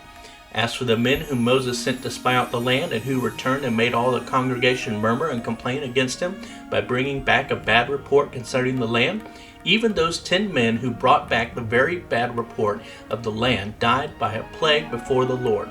But Joshua the son of Nun and Caleb the son of Jephunneh remained alive out of those men who went to spy out the land. Moses spoke the Lord's words to all the Israelites, and the people mourned greatly. They got up early in the morning and went up to the ridge of the hill country, saying, Look, here we are. We have indeed sinned, but we will go up to the place which the Lord has promised. But Moses said, Why then are you transgressing the commandment of the Lord, when it will not succeed? Do not go up, or you will be struck down before your enemies, for the Lord is not among you. For the Amalekites and the Canaanites will be there in front of you, and you will fall by the sword, because you have turned away from following the Lord. Therefore the Lord will not be with you. But in their arrogance they dared to go up to the bridge of the hill country. However, neither Ark of the Covenant of the Lord nor Moses left the camp. Then the Amalekites and the Canaanites who lived in that hill country came down and struck the Israelites and scattered them as far as Hormah. Now the Lord spoke to Moses, saying, Speak to the Israelites and say to them, When you come into the land where you are to live, which I am giving you, then make an offering by fire to the Lord, a burnt offering or a sacrifice to fulfill a special vow, or as a free will offering, or in your appointed feast, to make a sweet and soothing aroma to the Lord, from the herd or from the flock. The one who presents his offering shall present to the Lord a grain offering of 1/10 of an ephah of fine flour mixed with 1/4 of an hin of oil, and you shall prepare wine for the drink offering, 1/4 of a hin, with the burnt offering or for the sacrifice for each lamb. Or for your ram, you shall prepare as a grain offering 2/10 of an ephah of fine flour mixed with 1/3 of a hin of oil. And for the drink offering you shall offer 1/3 of a hin of wine as a sweet and soothing aroma to the Lord. When you prepare a bull as a burnt offering or as a sacrifice, in fulfilling a special vow or peace offering to the Lord, then you shall offer with the bull a grain offering of 3/10 of an ephah of fine flour mixed with 1/2 a hin of oil. And you shall bring as the drink offering 1/2 of hin of wine as an offering by fire as a sweet and soothing aroma to the Lord. Thus shall it be done for each bull, or for each ram, or for each of the male lambs, or of the goats, according to the number that you prepare, so that you shall do to every one according to their number. All who are native born shall do these things in this way, in presenting an offering by fire as a sweet and soothing aroma to the Lord.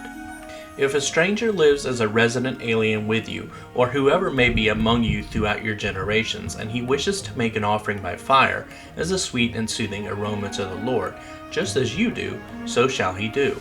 As for the assembly, there shall be one and the same statute for you of the congregation, and for the stranger who is a resident alien with you, a permanent statute throughout your generations, as you are, so shall the stranger be before the Lord. There is to be one law and one ordinance for you and for the stranger who lives with you as a resident alien. Then the Lord spoke to Moses, saying, Speak to the Israelites and say to them, When you enter the land to which I am bringing you, then when you eat the food of the land, you shall lift up an offering, heave offering to the Lord. You shall lift up a cake made of the first of your ground grain, which has been made unto dough as an offering to the Lord. As an offering from the threshing floor, so shall you lift it up. From the first of your dough ground grain you shall give to the Lord an offering throughout your generations. But when you unintentionally fail and do not observe all these commandments, which the Lord has spoken to Moses, even all that the Lord has commanded you through Moses, from the day that the Lord gave commandments and onward throughout your generations, then it shall be, if it was done unintentionally without the knowledge of the congregation, that all the congregation shall offer one young bull as a burnt offering, as a sweet and soothing aroma to the Lord, with its grain offering as a sin, and its drink offering according to the ordinance, and one male goat as a sin offering. Then the priest shall make atonement for all the congregation of the sons of Israel, and they will be forgiven. For it was an error, and they brought their offering and offering by fire to the Lord, and their sin offering before the Lord for their error. So all the congregation of the Israelites will be forgiven, as well as the stranger who lives among them as a resident alien, because all the people were involved in the error. Also, if one person sins unintentionally, then he shall offer a female goat 1 year old as a sin offering. The priest shall make atonement before the Lord for the person who commits an error when he sins unintentionally, making atonement for him so that he may be forgiven. You shall have one law for him who sins unintentionally, whether he is native born among the Israelites or a stranger who is living among them as a resident alien.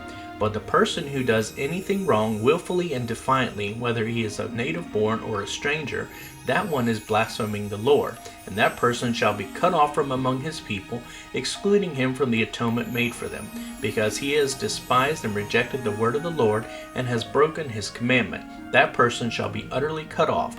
The responsibility for his wickedness and guilt will be upon him. Now while the Israelites were in the wilderness, they found a man who was gathering wood on the Sabbath day. Those who found him gathering wood brought him to Moses and Aaron and to all the congregation, and they put him in custody because it had not been explained by God what should be done to him. Then the Lord said to Moses, the man shall certainly be put to death. All the congregation shall stone him with stones outside the camp. So all the congregation brought him outside the camp and stoned him to death with stones, just as the Lord had commanded Moses. Then the Lord said to Moses, Speak to the sons of Israel and tell them to make for themselves tassels on the hems of their garments throughout their generations, and put a cord of blue on the tassel on each hem. It shall be a tassel for you to look at and remember all the commandments of the Lord to do them, so that you do not follow after the desires of your heart and eyes, desires after which you used to follow and play the prostitute, so that you may remember to do all my commandments and be wholly set apart to your God. I am the Lord your God, who brought you out of the land of Egypt to be your God. I am the Lord your God. Now Korah, the son of Izhar, the son of Kohath, the son of Levi, with Dathan and Abiram, the son of Elab, and on the son of Peleth, descendants of Reuben, took action, and they rose up in rebellion before Moses, together with some of the Israelites, 250 leaders of the congregation, chosen in the assembly, men of distinction. They assembled together against Moses and Aaron, and said to them, You have gone far enough, for all the congregation are holy, every one of them, and the Lord is among them. Why then do you exalt yourselves above the assembly of the Lord? And when Moses heard this, he fell face downward, and he spoke to Korah and all his company, saying, In the morning the Lord will show who belongs to him and who is holy, and will bring him near to himself, and the one whom he will choose he will bring near to himself. Do this, take the censers for yourselves, Korah and all your company, then put fire in them and place incense on them in the presence of the Lord tomorrow. And the man whom the Lord chooses shall be the one who is holy. You have gone far enough, you sons of Levi. Then Moses said to Korah, Hear now, that you sons of Levi, does it seem but a small thing to you that the God of Israel has separated you from the congregation of Israel, to bring you near to himself, to do the service of the tabernacle of the Lord, and to stand before the congregation to minister to them, and that he has brought you near to him, Korah and all your brothers, sons of Levi, with you? Would you seek the priesthood also? Therefore you and all your company are gathered together against the Lord. But as for Aaron, who is he that you murmur against him? Then Moses sent to call Dathan and Abiram, the son of Elab, but they were defiantly, We will not come. Is it a small thing that you have brought us up out of the land of plenty, flowing with milk and honey, to kill us in the wilderness? But you would also lord over us. Indeed, you have not brought us into a land flowing with milk and honey, nor given us an inheritance of fields and vineyards. Will you gouge out your eyes of these men? We will not come up. Then Moses became very angry and said to the Lord, Pay no attention to their offering. I have not taken one donkey from them, nor have I harmed any of them. Moses said to Korah, You and all your company are to appear before the Lord tomorrow, both you and they along with Aaron. Each of you take his censer and put incense on it, and each of you bring his censer before the Lord. 250 censers. Also you and Aaron shall each bring his censer. So they each took his own censer and put fire on it and laid incense on it. And they stood at the doorway of the tent of meeting tabernacle with Moses and Aaron. Then Korah assembled all the congregation against Moses and Aaron at the doorway of the tent of meeting tabernacle. And the glory and brilliance of the Lord appeared to all the congregation. Then the Lord spoke to Moses and Aaron, saying, Separate yourselves from among this congregation, so that I may consume them immediately. But they fell on their faces before the Lord and said, Go God, God of the spirits of all flesh, when one man sins, will you be angry with the entire congregation?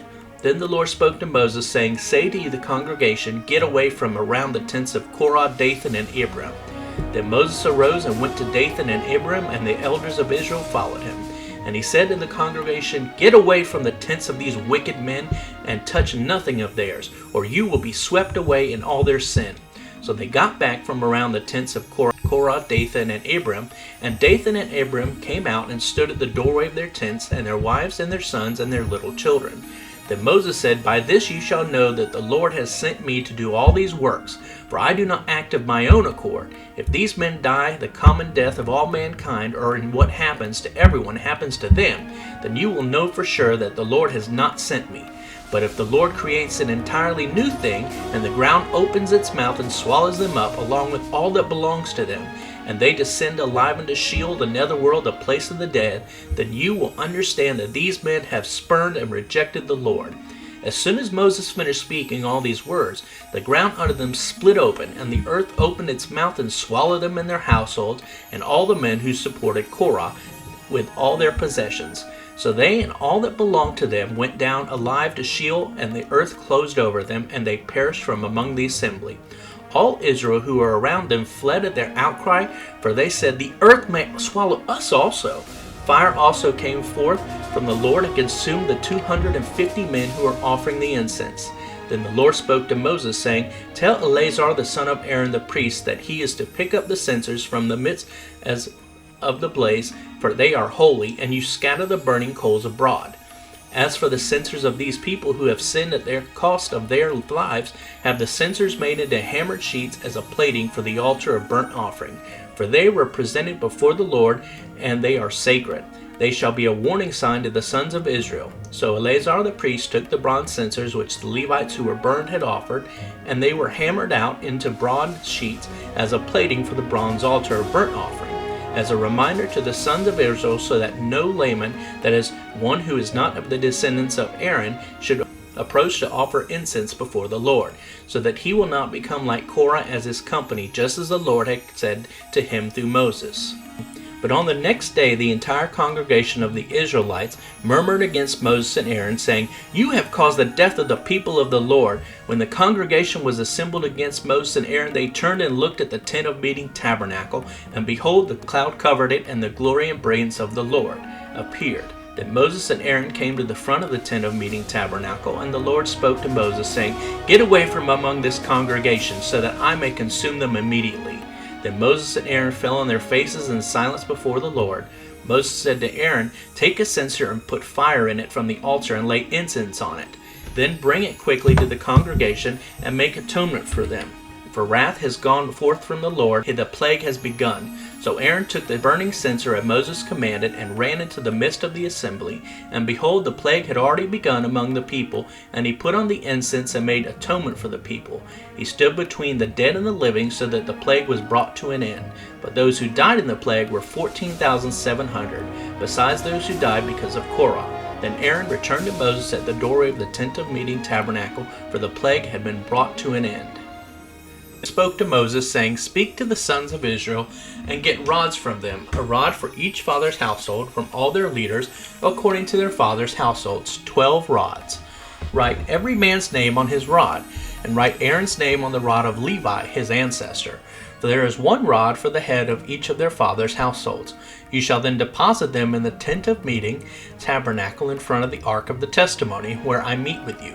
It shall be that the rod of the man whom I choose will bud, and I will no longer hear the constant grumblings of the Israelites who are grumbling against you." So Moses spoke to the Israelites, and each of their leaders gave him a rod, one for each leader according to their fathers' households, 12 rods, and the rod of Aaron was among their rods. So Moses deposited the rods before the Lord in the tent of the testimony tabernacle. Now on the next day Moses went into the tent of the testimony, and the rod of Aaron of the tribe of Levi had sprouted and put out buds and produced blossoms and yielded ripe almonds. Moses brought out all the rods from the presence of the Lord to all the Israelites, and they looked, and each man took his rod. But the Lord said to Moses, "Put Aaron's rod back before the testimony in the ark, to be kept as a warning sign for the rebellious and contentious, so that you may put an end to their murmurings of discontent against me, so that they do not die." And Moses did so, just as the Lord had commanded him, so he did. The sons of Israel said to Moses, "Look, we perish, we are doomed, all doomed. Everyone who approaches the tabernacle of the Lord must die. Are we to perish completely?" So the Lord said to Aaron, "You and your sons and your father's household family with you shall bear the guilt in connection with the sanctuary. That is, through your service as priest you will atone for the offenses which the people unknowingly commit when brought into contact with the manifestation of God's presence. And you and your sons with you shall bear the guilt in connection with your priesthood, that is, your own unintentional offenses. But bring with you also your brothers, the tribe of Levi, the tribe of your father ancestor, so that they may join with you and serve you as assistants.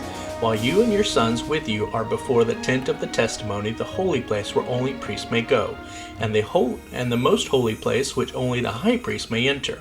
And the Levites shall attend to your duty as assistants, and to the duties of all the tent tabernacle. Only they shall not approach the articles of the sanctuary and the altar, or both they and you will die.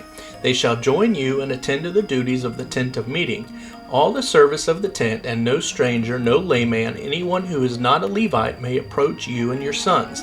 So you shall attend to the duties of the sanctuary and the duties of your altar, of the altar of burnt offering and the altar of incense, so that there will no longer be wrath on the Israelites as with Korah, Dathan, and Abiram. Behold, I myself have taken your fellow Levites from among the sons of Israel. They are a gift to you, given, dedicated to the Lord, to do the service for the tent of meeting tabernacle. Therefore you and your sons with you shall attend to your priesthood for everything concerning the altar of burnt offering and the altar of incense, and of the Holy of Holies within the veil. And you are to serve. I am giving you the priesthood as a bestowed service, but the stranger, outsider, or layman who approaches shall be put to death. Then the Lord spoke to Aaron, Now behold, I the Lord have entrusted with my heave offerings, even all the holy gifts of the Israelites. I have given them to you as a portion, and to your sons continual allotment. This shall be yours of the most holy things, reserved from the fire every offering of the people, every grain offering and sin offering and guilt offering, which they shall render, give to me, shall be most holy for you and for your sons. You shall eat it as the most holy thing. Every male of your family shall eat it. It shall be holy to you. This also is yours, the heave offering of their gift, including all the wave offerings of the Israelites. I have given them to you and to your sons and to your daughters with you as a continual allotment. Everyone in your household who is ceremonially clean may eat it. All the best of the fresh olive oil, and all the best of the new wine and of the grain, the first fruits of those which they give to the Lord, I give them to you. The first ripe fruits of all that is in the land which they bring to the Lord shall be yours. Everyone in your household who is ceremonially clean may eat it. Every devoted thing in Israel, everything that has been promised to the Lord with an oath, shall be yours. Every firstborn of the womb of all flesh, whether it is man or animal, which they bring to the Lord, shall be yours. Nevertheless, the firstborn of man you shall most certainly redeem, and the firstborn of unclean animals you shall redeem. And their redemption price from a month old you shall redeem according to your valuation for the fixed price of 5 shekels in silver, in accordance with the shekel of the sanctuary, which is 20 gerahs. But the firstborn of a cow or of a sheep or of a goat you shall not redeem. They are holy and belong to the Lord. You shall sprinkle their blood on the altar, and shall offer up their fat and smoke as an offering by fire, for a sweet and soothing aroma to the Lord. Their meat shall be yours, like the breast of a wave offering, and like the right thigh. All the offerings of the holy things which the Israelites offer to the Lord, I have given to you and to your sons and your daughters with you as a continual allotment. It is an everlasting covenant of salt that cannot be dissolved or violated before the Lord to you and to your descendants with you. Then the Lord said to Aaron, You shall have no inheritance in the land of the Israelites, nor have any portion of land among them. I am your portion and your inheritance among the children of Israel. Behold, I have given the Levites all the tithe in Israel as an inheritance in return for their service which they perform, the service of the tent of meeting tabernacle. The Israelites shall never again approach the tent of meeting, the covered sanctuary, the holy place, and the holy of holies, or they who do will incur sin and die.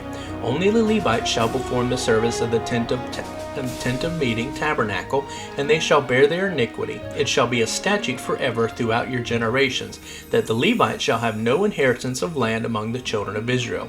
But the tithe of the Israelites, which they present as an offering to the Lord, I have given to the Levites as an inheritance.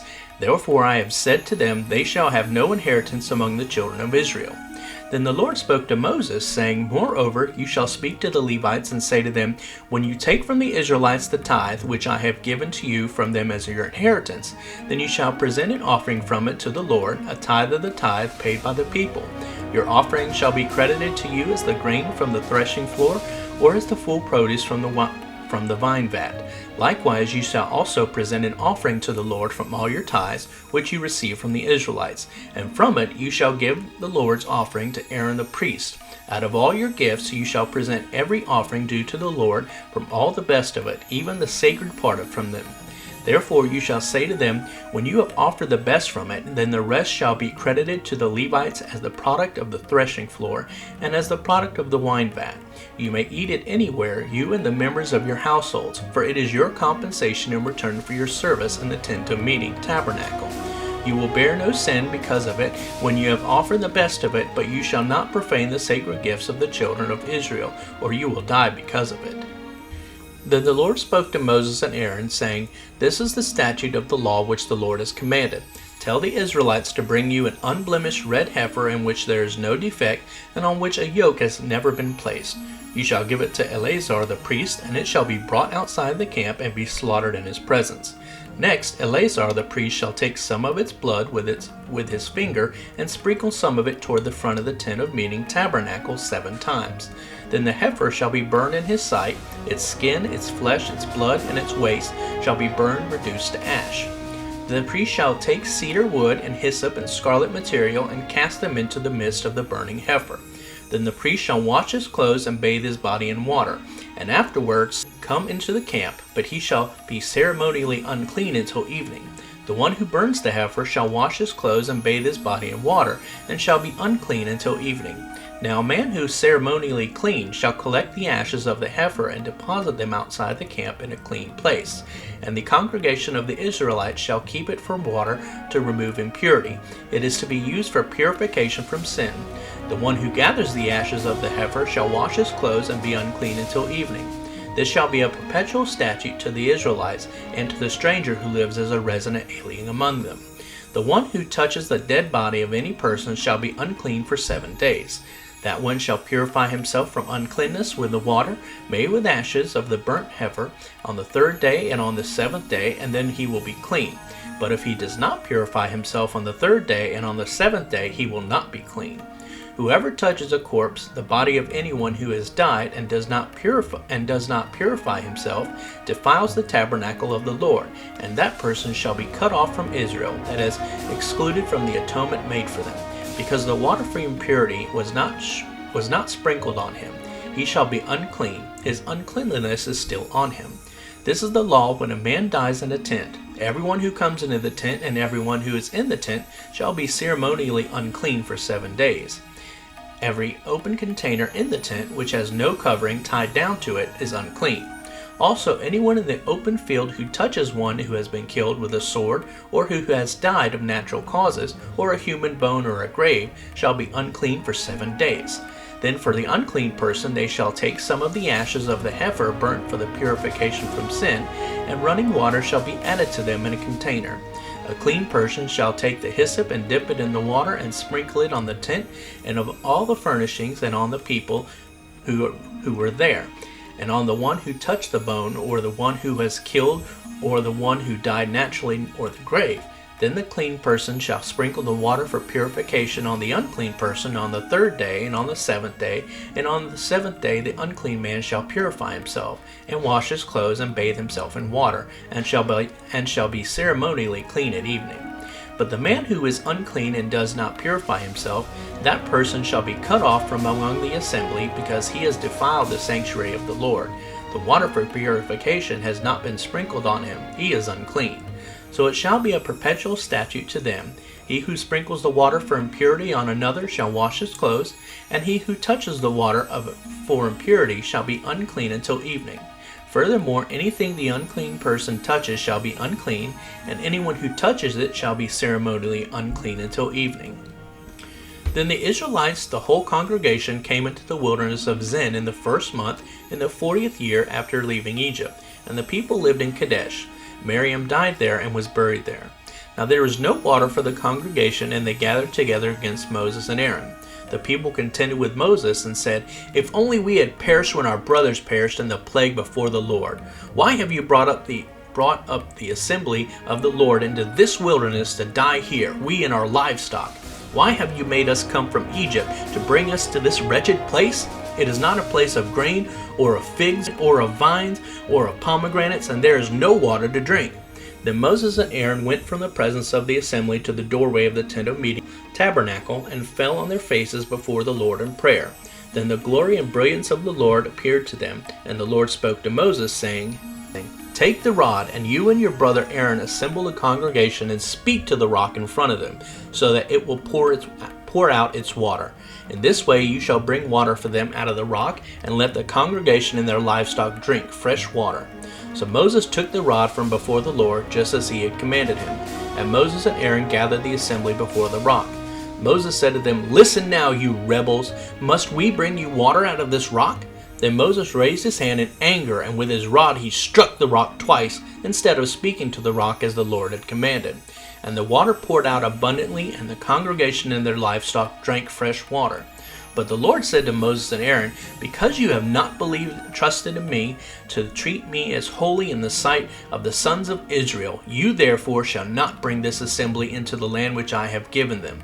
These are the waters of Meribah, contention and strife, where the sons of Israel contended with the Lord, and he showed himself holy among them." Moses sent messengers from Kadesh to the king of Edom.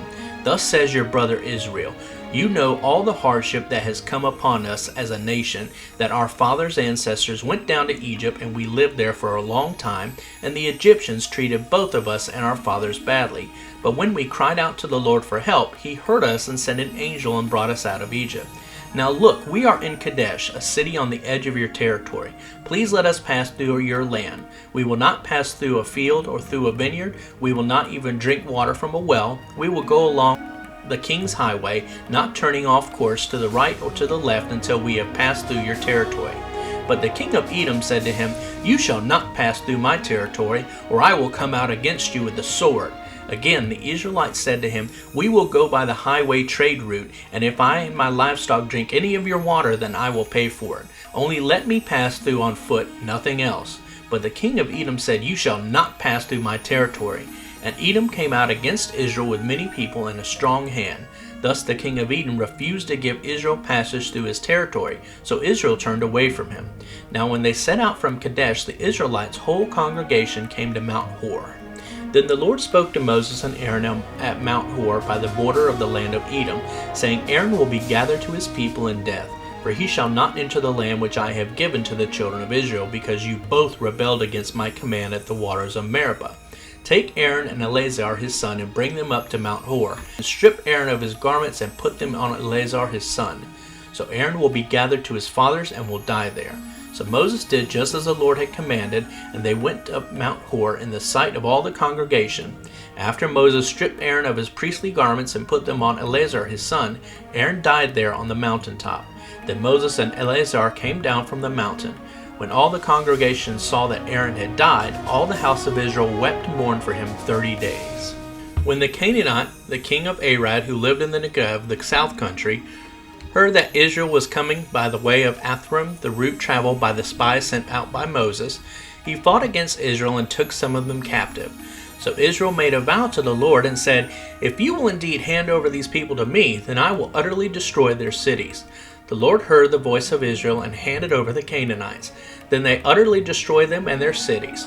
So the name of the place was called Hormah, dedicate to destruction. Then they set out from Mount Hor by the way of the branch of the Red Sea, called the Gulf of Aqaba, to go around the land of Edom, and the people became impatient because of the challenges of the journey. So the people spoke against God and against Moses. "Why have you brought us out of Egypt to die in the wilderness? For there is no bread, nor is there any water, and we loathe this miserable food." Then the Lord sent fiery burning serpents among the people, and they bit the people, and many Israelites died. So the people came to Moses and said, "We have sinned, for we have spoken against the Lord and against you. Pray to the Lord so that he will remove the serpents from us." So Moses prayed for the people. Then the Lord said to Moses, "Make a fiery serpent of bronze and set it on a pole. Everyone who is bitten will live when he looks at it." So Moses made a serpent of bronze and put it on the pole, and it happened that if a serpent had bitten any man, then when he looked to the bronze serpent, he lived. Now the sons of Israel moved out and camped at Oboth. They journeyed on from Oboth and camped at Abiram in the wilderness facing Moab toward the sunrise. From there they set out and camped in the Wadi Zered. From there they journeyed on and camped on the other side of the river Arnon, which is in the wilderness that extends from the boundary of the Amorites, for the river Arnon is the boundary of Moab between Moab and the Amorites. That is why it is said in the book of the wars of the Lord, Web in Suppa, and the Wadis of the Arner River, and the slope of the Wadis stretches toward the side of Ar, and leans to the border of Moab. From there the Israelites went on to Beer, that is the well where the Lord said to Moses, Gather the people together, and I will give them water. Then Israel sang this song, Spring up, O well, sing to it! The well which the leaders dug, which the nobles of the people hollowed out, with the scepter and with their staffs. And from the wilderness Israel journeyed to Mattanah, and from Mattanah to Nathiel, and from Nathiel to Bamoth, and from Bamoth to the valley that is in the field of Moab, to the top of Pisgah, which looks down on the wasteland. Then Israel sent messengers to Sihon, king of the Amorites, saying, Let me pass through your land. We will not turn away from the road into field or vineyard. We will not drink the water of the wells. We will go by the king's highway until we have crossed through your border. But Sihon would not allow Israel to pass through his border. Instead, Sihon gathered all his people together and went out against Israel into the wilderness, and came to Jahaz, and he fought against Israel. Then Israel struck the king of the Amorites with the edge of the sword, and took possession of his land from the Arnon to the Jabbok, as far as the Ammonites, for the boundary of the Ammonites was strong. Israel took all these cities, and settled in all the cities of the Amorites, in Heshbon and in all its towns. For Heshbon was the city of Sihon, king of the Amorites, who had fought against the former king of Moab, and had taken all his land out of his hand as far as the Arnon. That is why those who use Proverbs say, Come to Heshbon, let the city of Sihon be built and established. For fire has gone out of Heshbon, a flame from the city of Sihon. It devoured Ar of Moab, and the lords of the heights of the Arnon. Woe, judgment is coming to you, Moab. You are destroyed, O people of the god Chemosh. Moab has given his sons as fugitives, that is, survivors of battle, and his daughters into captivity to Sihon, king of the Amorites. We have shot them down with arrows. Heshbon is destroyed as far as Dibon, and we have laid them to waste as far as Nopah, which reaches to Medeba. Thus Israel settled in the land of the Amorites. Now Moses sent men to spy out Jazer, and they overthrew its villages and dispossessed the Amorites who were there. Then they turned and went up by the way of Bashan, and Og the king of Bashan went out against them, he and all his people, to battle at Edrei. But the Lord said to Moses, Do not fear him, for I have handed over him and all his people and his land to you, and you shall do to him just as you did to Sihon king of the Amorites, who lived at Heshbon. So the sons of Israel killed Og and his sons and all his people, until there was no survivor left to him, and they took possession of his land. The Israelites journeyed and camped in the plains of Moab on the east side of the Jordan River across from Jericho. And Balak the king of Moab, the son of Zippor, saw all that Israel had done to the Amorites. So Moab was terrified because of the people, for they were numerous. Moab was overcome with fear because of the sons of Israel. Moab said to the elders of Midian, Now this horde will lick up all that is around us, just as the ox licks up the grass of the field. And Balak the son of Zippor was the king of Moab at that time. So he sent messengers to Balaam, a famous prophet diviner, the son of Beor at Pethor, which is by the Euphrates River in the land of the descendants of his people, to call for him, saying, There is a people who have come out of Egypt. Behold, they cover the surface of the land, and they are living opposite me. Now please come, curse these people for me, for they are too powerful for me. Perhaps I will be able to defeat them and drive them out of the land. For I know your reputation, that he whom you bless is blessed, and he whom you curse is cursed. So the elders of Moab and of Midian departed with fees for divination, foretelling in hand, and they came to Balaam and told him the words of Balak. Balaam said to them, Spend the night here, and I will bring word back to you as the Lord may speak to me. So the leaders of Moab stayed with Balaam that night. God came to Balaam and said, Who are these men with you? Balaam said to God, Balak the son of Zippor, king of Moab, has sent word to me.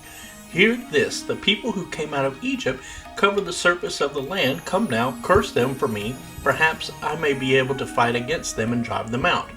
God said to Balaam, Do not go with them. You shall not curse the people of Israel, for they are blessed. Balaam got up in the morning and said to the leaders of Balak, Go back to your own land of Moab, for the Lord has refused to let me go with you. The leaders of Moab arose and went to Balak and said, Balaam refused to come with us. Then Balak again sent leaders, more numerous and men who were more distinguished than the first ones. They came to Balaam and said to him, Thus says Balak the son of Zippor, I beg you, let nothing hinder you from coming to me. For I will give you a very great honor, and I will do whatever you tell me. So please come, curse these people of Israel for me. Balaam answered the servants of Balak, Even if Balak were to give me his house full of silver and gold, I cannot do anything, either small or great, contrary to the command of the Lord my God. Now please, you also stay here tonight, and I will find out what else the Lord will say to me. God came to Balaam at night and said to him, If the men have come to call you, get up and go with them, but you shall still do only what I tell you. So Balaam got up in the morning and saddled his donkey and went with the leaders of Moab. But God's anger was kindled because he was going, and the angel of the Lord took his hand in the way as an adversary against him. Now he was riding on his donkey, and his 2 servants were with him. When the donkey saw the angel of the Lord standing in the way, and his drawn sword in his hand, the donkey turned off the path and went into the field. But Balaam struck the donkey to turn her back toward the path. But the angel of the Lord stood in a narrow path of the vineyards, with a stone wall on this side and a stone wall on that side. When the donkey saw the angel of the Lord, she pressed herself against the wall and crushed Balaam's foot against it, and he struck her again. The angel of the Lord went further and stood in a narrow place where there was no room to turn, either to the right or to the left. When the donkey saw the angel of the Lord, she lay down under Balaam. So Balaam was angry, and he struck the donkey a 3rd time with his staff. And the Lord opened the mouth of the donkey, and she said to Balaam, What have I done to you that you have struck me 3 times? Then Balaam said to the donkey, Because you have made a mockery of me. If there had been a sword in my hand, I would have killed you by now. The donkey said to Balaam, Am I not your donkey on which you have ridden all your life until this day? Have I ever been accustomed to do so to you? And he said, No. Then the Lord opened Balaam's eyes, and he saw the angel of the Lord standing in the way with his drawn sword in his hand. And he bowed his head and lay himself face down. The angel of the Lord said to him, Why have you struck your donkey 3 times today? Behold, I have come out to stand against you, because your behavior was obstinate and contrary to me. The donkey saw me and turned away from me 3 times. If she had not turned away from me, I would have certainly killed you now, and let her live.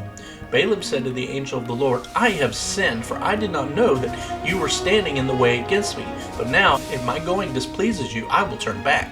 Then the angel of the Lord said to Balaam, Go with the men, but you shall speak only what I tell you. So Balaam went along with the leaders of Balak. When Balak heard that Balaam was coming, he went out to meet him at the city of Moab, which is on the border of the Arnon River at the farthest end of the border.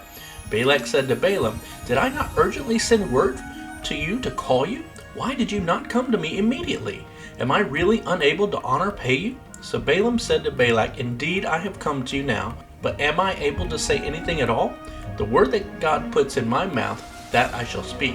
And Balaam went with Balak, and they came to Kiriath-Huzoth. Balak sacrificed oxen and sheep, and sent some to Balaam and to the leaders who were with him. Then it came about in the morning that Balak took Balaam and brought him up to the high places of Baal. From there he saw a portion of the Israelites. Then Balaam said to Balak, Build 7 altars for me here, and prepare for me 7 bulls and 7 rams here. Balak did just as Balaam had said, and Balak and Balaam offered a bull and a ram on each altar. Then Balak said to Balak, Stand beside your burnt offering, and I will go. Perhaps the Lord will come to meet me, and whatever he shows me I will tell you. So he went to a desolate hill. Now God met Balaam, who said to him, I have prepared 7 altars, and I have prepared a bull and a ram on each altar. Then the Lord put a speech in Balaam's mouth and said, Return to Balak, and you shall speak thus. Balaam returned to Balak, and behold, he was standing by his burnt offering, he and all the leaders of Moab. Balaam took up his first discourse oracle and said, Balak the king of Moab has brought me from Aram, Syria, from the mountains of the east, saying, Come, curse the descendants of Jacob for me, and come, violently denounce Israel. How shall I curse those who God has not cursed? Or how can I violently denounce those the Lord has not denounced? For from the top of the rocks I see Israel, and from the hills I look at him. Behold, the people of Israel shall dwell alone, and will not be reckoned among the nations. Who can count the dust, the descendants of Jacob, and the number of even the 4th part of Israel? Let me die the death of the righteous, those who are upright and in right standing with God, and let my end be like his. Then Balak said to Balaam, What have you done to me? I brought you to curse my enemies, and here you are thoroughly blessed them instead. Balaam answered, Must I not be obedient and careful to speak what the Lord has put in my mouth? Balak said to him, "Come with me, I implore you, to another place, from where you can see them, although you will see only the nearest and not all of them, and curse them for me from there." So he took Balaam to the field of Zophim to the top of Mount Pisgah, and built 7 altars, and offered a bull and a ram on each altar. Balaam said to Balak, "Stand here beside your burnt offering while I go to meet the Lord over there." Then the Lord met Balaam and put a speech in his mouth and said, "Go back to Balak, and you shall speak thus." When Balaam returned to Balak, he was standing beside his burnt offering, and the leaders of Moab were with him. And Balak said to him, "What has the Lord spoken?" Balaam took up his second discourse oracle and said, "Rise up, O Balak, and hear. Listen closely to me, son of Zippor. God is not a man that he should lie, nor a son of man that he should repent. Has he said, and will he not do it?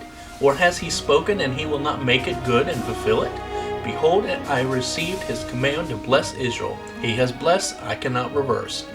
God has not observed wickedness in Jacob, for he is forgiven. Nor has he seen trouble in Israel. The Lord their God is with Israel, and the shout of their king is among the people. God brought them out of Egypt. They have the strength of a wild ox. For there is no enchantment or omen against Jacob, nor is there any divination against Israel. At the proper time it shall be said to Jacob and to Israel, What has God done? Behold, a people rises up like a lioness, and lifts itself up like a lion, and he will lie down until he devours the prey and drinks the blood of the slain. Then Balak said to Balaam, Neither curse them at all, nor bless them at all. But Balaam answered Balak, Did I not say to you all that the Lord speaks that I must do? Then Balak said to Balaam, Please come, I will take you to another place. Perhaps it will please God to let you curse them for me from there.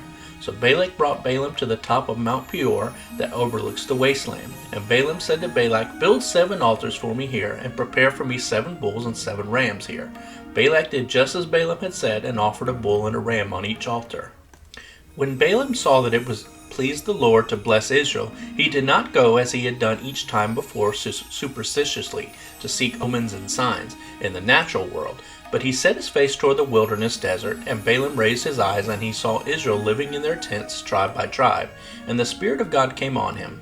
He took up his third discourse oracle, and said, The oracle of Balaam the son of Beor, and the oracle of the man whose eyes opened at last to see clearly the purpose and will of God. The oracle of one who hears the words of God, who sees the vision of the Almighty, falling down, but having his eyes open and uncovered. How fair are your tents, O Jacob, and your tabernacles, O Israel, like valleys that stretch out, like gardens beside the river, like aloes planted by the Lord, like cedars beside the water. Water, that is, great blessings will flow from his buckets, and his offspring will live by many waters, and his king will be higher than Agag, and his kingdom shall be exalted. God brought Israel out of Egypt. Israel has strength like the wild ox. He will devour Gentile nations, his adversaries' enemies, and will crush their bones in pieces, and shatter them with his arrows. He bowed down to rest. He lies down as a lion, and as a lioness who dares to rouse him. Blessed, O God, is he who blesses you, and cursed, O God, is he who curses you. Then Balak's anger was kindled against Balaam, and he struck his hands together. And Balak said to Balaam, I called you to curse my enemies, but behold, you have done nothing but bless them these 3 times. Therefore now flee to your place. I had intended to honor you greatly, but behold, the Lord has held you back from honor. Balaam said to Balak, Did I not tell your messengers whom you had sent to me, even if Balak would give me his house full of silver and gold, I cannot go beyond the command of the Lord to do either good or bad of my own accord? What the Lord speaks, that I will speak. And now, look, I am going to my people. Come, I will advise you as to what this people Israel will do to your place Moab in the days to come.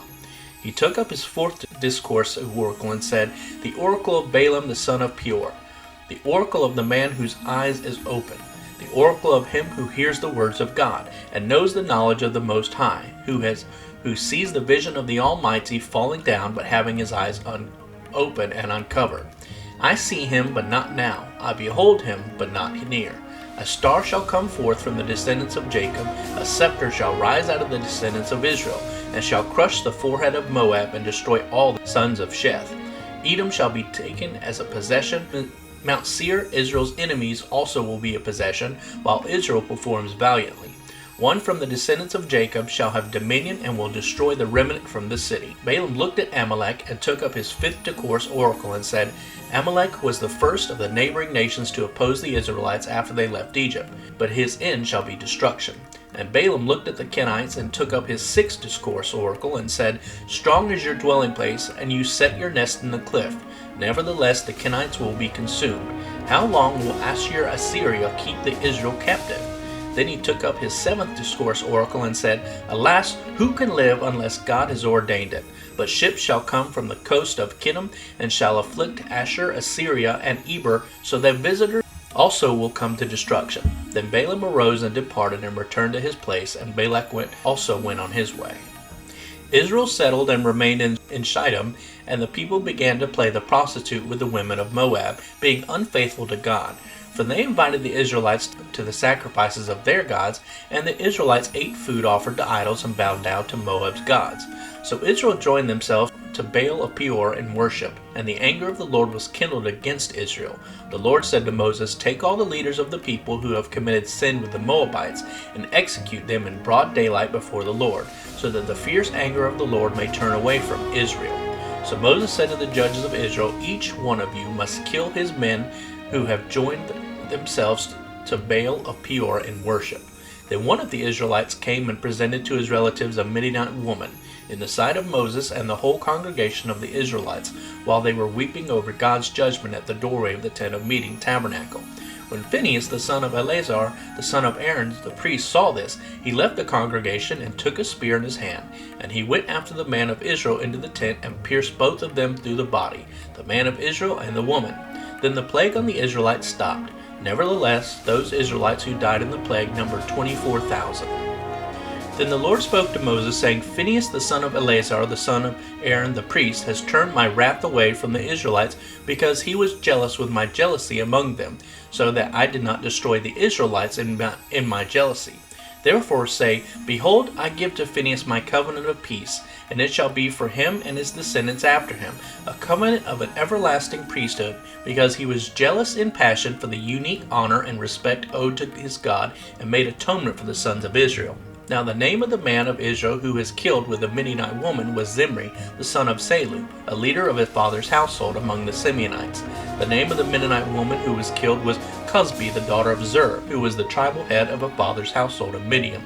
Then the Lord spoke to Moses, saying, Provoke hostilities with the Midianites and attack them, for they harass you with their tricks, the tricks with which they have deceived you in the matter of the Baal of Peor, in the matter of Cosbi, the daughter of the leader of Midian, their sister, who was killed on the day of the plague because of the Baal of Peor. Then it happened after the plague that the Lord said to Moses and Eleazar the son of Aaron the priest, Take a census of all the males in the congregation of the sons of Israel from 20 years old and upward, by their fathers' households, in all Israel, who are able to go to war. So Moses and Eleazar the priest spoke with the prophet in the plains of Moab by the Jordan at Jericho, saying, A census of the people shall be taken from 20 years old and upward, just as the Lord has commanded Moses. Now the Israelites who came out of the land of Egypt were Reuben, the firstborn of Israel, Jacob, the sons of Reuben of Hanak, the family of the Hakonites of Palu, the family of the Paluites of Hezron, the family of Hezronites of Carmi, the family of the Carmites. These are the families, clans of the Reubenites, and those who were numbered of them were 43,730. The son of Palu, Ehab. The sons of Elab, Numiel, and Dathan, and Abiram. The Dathan and Abiram who were called by the congregation, who contended against Moses and Aaron in the company of Korah, when they contended against the Lord. And the earth opened its mouth and swallowed them along with Korah, when that company died, when the fire devoured 250 men, so that they became a warning sign. But Korah's sons did not die because they did not participate in the rebellion. The sons of Simeon, according to their families, of Nemuel, the family of the Nemuelites, of Jamin, the family of the Jabinites, of Jachin, the family of the Jachinites, of Zerah, the family of the Zeranites, of Shaul, the family of the Shaulites. These are the families, clans of the Simeonites, 22,200. The sons of Gad, according to their families, of Zephon, the family of Zephonites, of Haggai, the family of the Haggites, of Shuni, the family of the Shunites, of Ozni, the family of the Oznites, of Eri, the family of the Erites, of Arod, the family of the Arodites, of Ariel, the father of the Arielites. These are the families, clans of the sons of Gad, according to those who were numbered, 40,500. The The sons of Judah were and Onan, but and Onan were judged by God and died in the land of Canaan. The sons of Judah, according to their families, of Shelah, the family of the Shelonites, of Perez, the family of the Perizzites, of Zerah, the family of the Zerahites, the sons of Perez, of Hezron, the family of the Hezronites, and Hamul, the family of the Hamulites. These are the families, clans of Judah, according to those who were numbered, 76,500. The sons of Issachar, according to their families, of Tola, the family of the Tolites, of Puva, the family of the Punites, of Shechem, the family of the Shechemites, of Shimron, the family of the Shimronites. These are the families, clans of Issachar, according to those who were numbered, 64,300. The sons of Zebulun, according to their families, of Sered, the family of the Seredites, of Elon, the family of the Elonites, of Jehuel, the family of the Jehulites. These are the families, clans of the Zebunites, according to those who were numbered, 60,500. The sons of Joseph, according to their families, were Manasseh and Ephraim. The sons of Manasseh, of Machir, the family of the Machironites, of Machir, the father of Gilead, the family of the Gileadites. These are the sons of Gilead. Lezer, the family of the Lezerites, of Helek, the family of the Helekites, Asriel, the family of the Asrielites, of Shechem, the family of the Shelemites, of Sheminah, the family of the Sheminites, and of Heifer, the family of the Heiferites. Zelophehad, the son of Heifer, had no sons, but only daughters, and the names of Zelophehad's daughters were Mahlah, Noah, Hoglah, Milcah, and Tirzah. These are the families, clans of Manasseh, and those who were numbered of them were 52,700. These are the sons of Ephraim, according to their families, of Shuthelah, the family of the Shuthelites, of Becher, the family of the Becherites, of Tahan, the family of the Tahanites, and these are the sons of Shuthelah, of Eran, the family of the Eranites. These are the families, clans of the sons of Ephraim, according to those who were numbered, 32,500. These are the descendants of Joseph, according to their families' clans.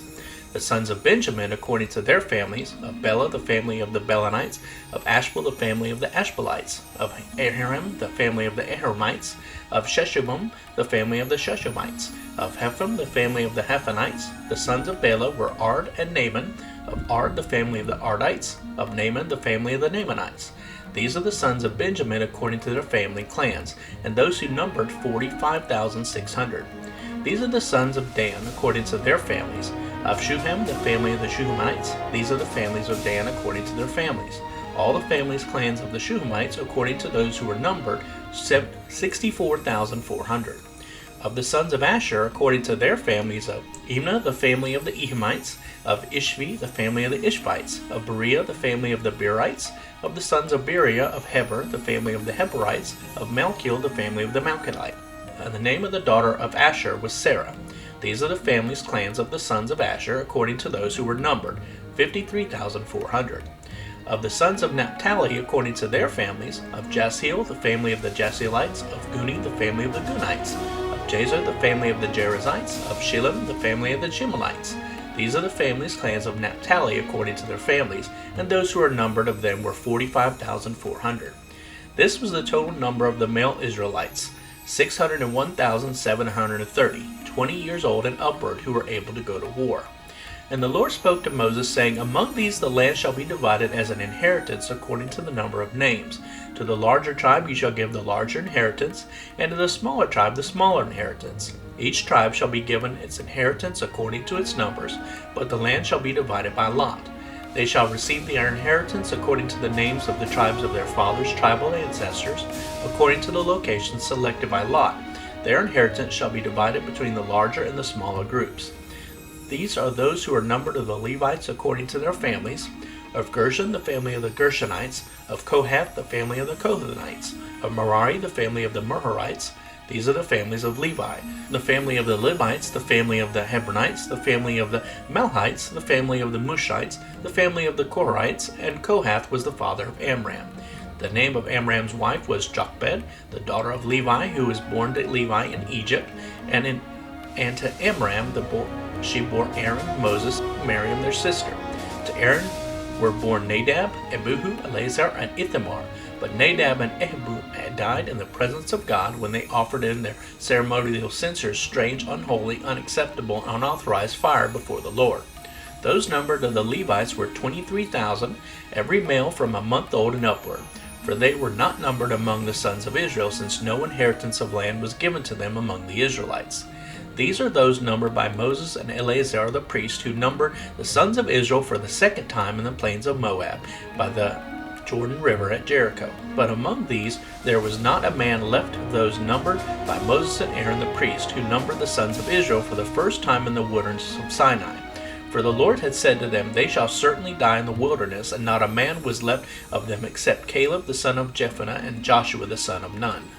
Then the 5 daughters of Zephaelad the son of Heifer, the son of Gilead, the son of Machir, the son of Manasseh, from the tribes of Manasseh, who is the son of Joseph, approached with a request. These are the names of his daughters, Mahlah, Noah, Hoglah, Milcah, and Tirzah.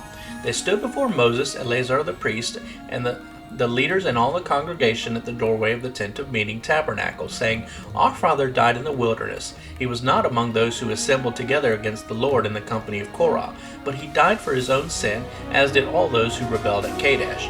For he had no sons. Why should the name of our father be removed from his family because he had no son?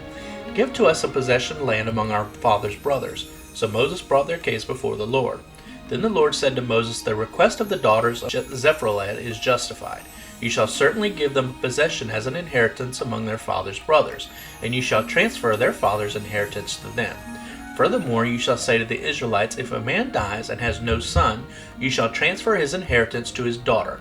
If a man has no daughter, then you shall give his inheritance to his brothers.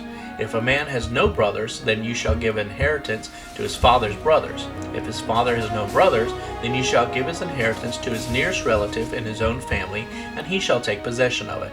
It shall be a statute and ordinance to the Israelites, just as the Lord has commanded Moses. Then the Lord said to Moses, Go up to the mountain Nebo in the Abarim range, and look at the land I have given to the sons of Israel. When you have seen it, you too will be gathered to your people in death, just as Aaron your brother was gathered. Because in the wilderness of Zin, during the strife of the congregation, you rebelled against my command to treat me as holy, by following my instruction before their eyes at the water. These are the waters of Meribah and Kadesh in the wilderness of Zin. Then Moses spoke to the Lord, saying, Let the Lord, the God of the spirits of all flesh, appoint a man over the congregation, who will go out and come in before them, and will lead them out and bring them in, so that the congregation of the Lord will not be as sheep without a shepherd. The Lord said to Moses, Take Joshua the son of Nun, a man in whom is the Spirit, and lay your hand on him. Have him stand before Eleazar the priest, and before the whole congregation, and give him a commission in their sight. You shall put some of your authority and honor on him, so that all the congregation of the Israelites will obey him. You shall stand before Eleazar the priest, who shall inquire before the Lord for him by the judgment decision of the Urim.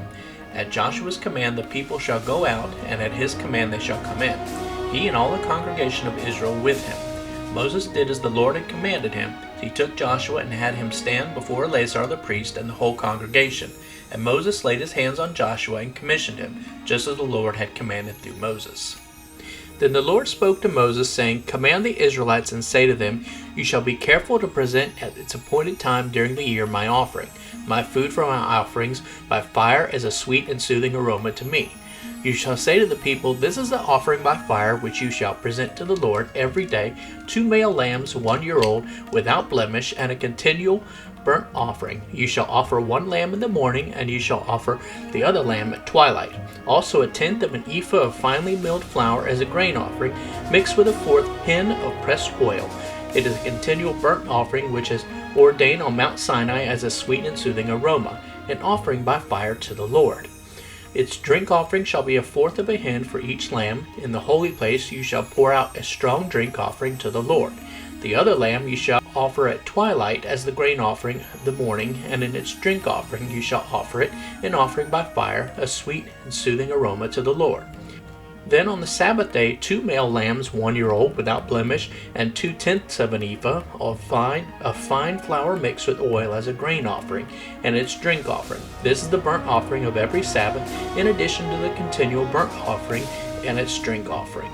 Then at the beginning of each of your months you shall present a burnt offering to the Lord, 2 bulls, 1 ram, 7 male lambs 1 year old without blemish, and 3/10 of an ephah of fine flour mixed with oil as a grain offering for each bull, and 2/10 of an ephah of fine flour mixed with oil as a grain offering for the one ram, and 1/10 of an ephah of fine flour mixed with oil as a grain offering for each lamb, as a burnt offering of a sweet and soothing aroma, as an offering by fire to the Lord. Their drink offering shall be half a hin of wine for a bull, and 1/3 of a hin for a ram, and 1/4 of a hin for a lamb. This is the burnt offering of each month throughout the months of the year. And one male goat as a sin offering to the Lord, it shall be offered with its drink offering in addition to the continual burnt offering. The Lord's Passover shall be on the 14th day of the first month of each year. There shall be a feast on the 15th day of this month. Unleavened bread shall be eaten for 7 days. On the first day there shall be a holy summoned assembly.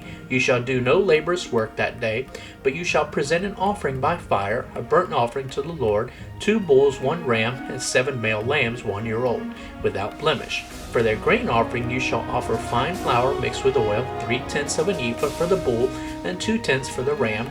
You shall offer 1/10 of an ephah for each of the 7 male lambs, and 1 male goat as a sin offering to make atonement for you. You shall present these in addition to the burnt offering of the morning, which is for a continual burnt offering. In this way you shall present daily for 7 days the food of the offering by fire, a sweet and soothing aroma to the Lord. It shall be presented with its drink offering in addition to the continual burnt offering. On the 7th day you shall have a holy summoned assembly. You shall do no laborious work. Also on the day of the first fruits, when you offer a new grain offering to the Lord at your feast of weeks, you shall have a holy summoned assembly.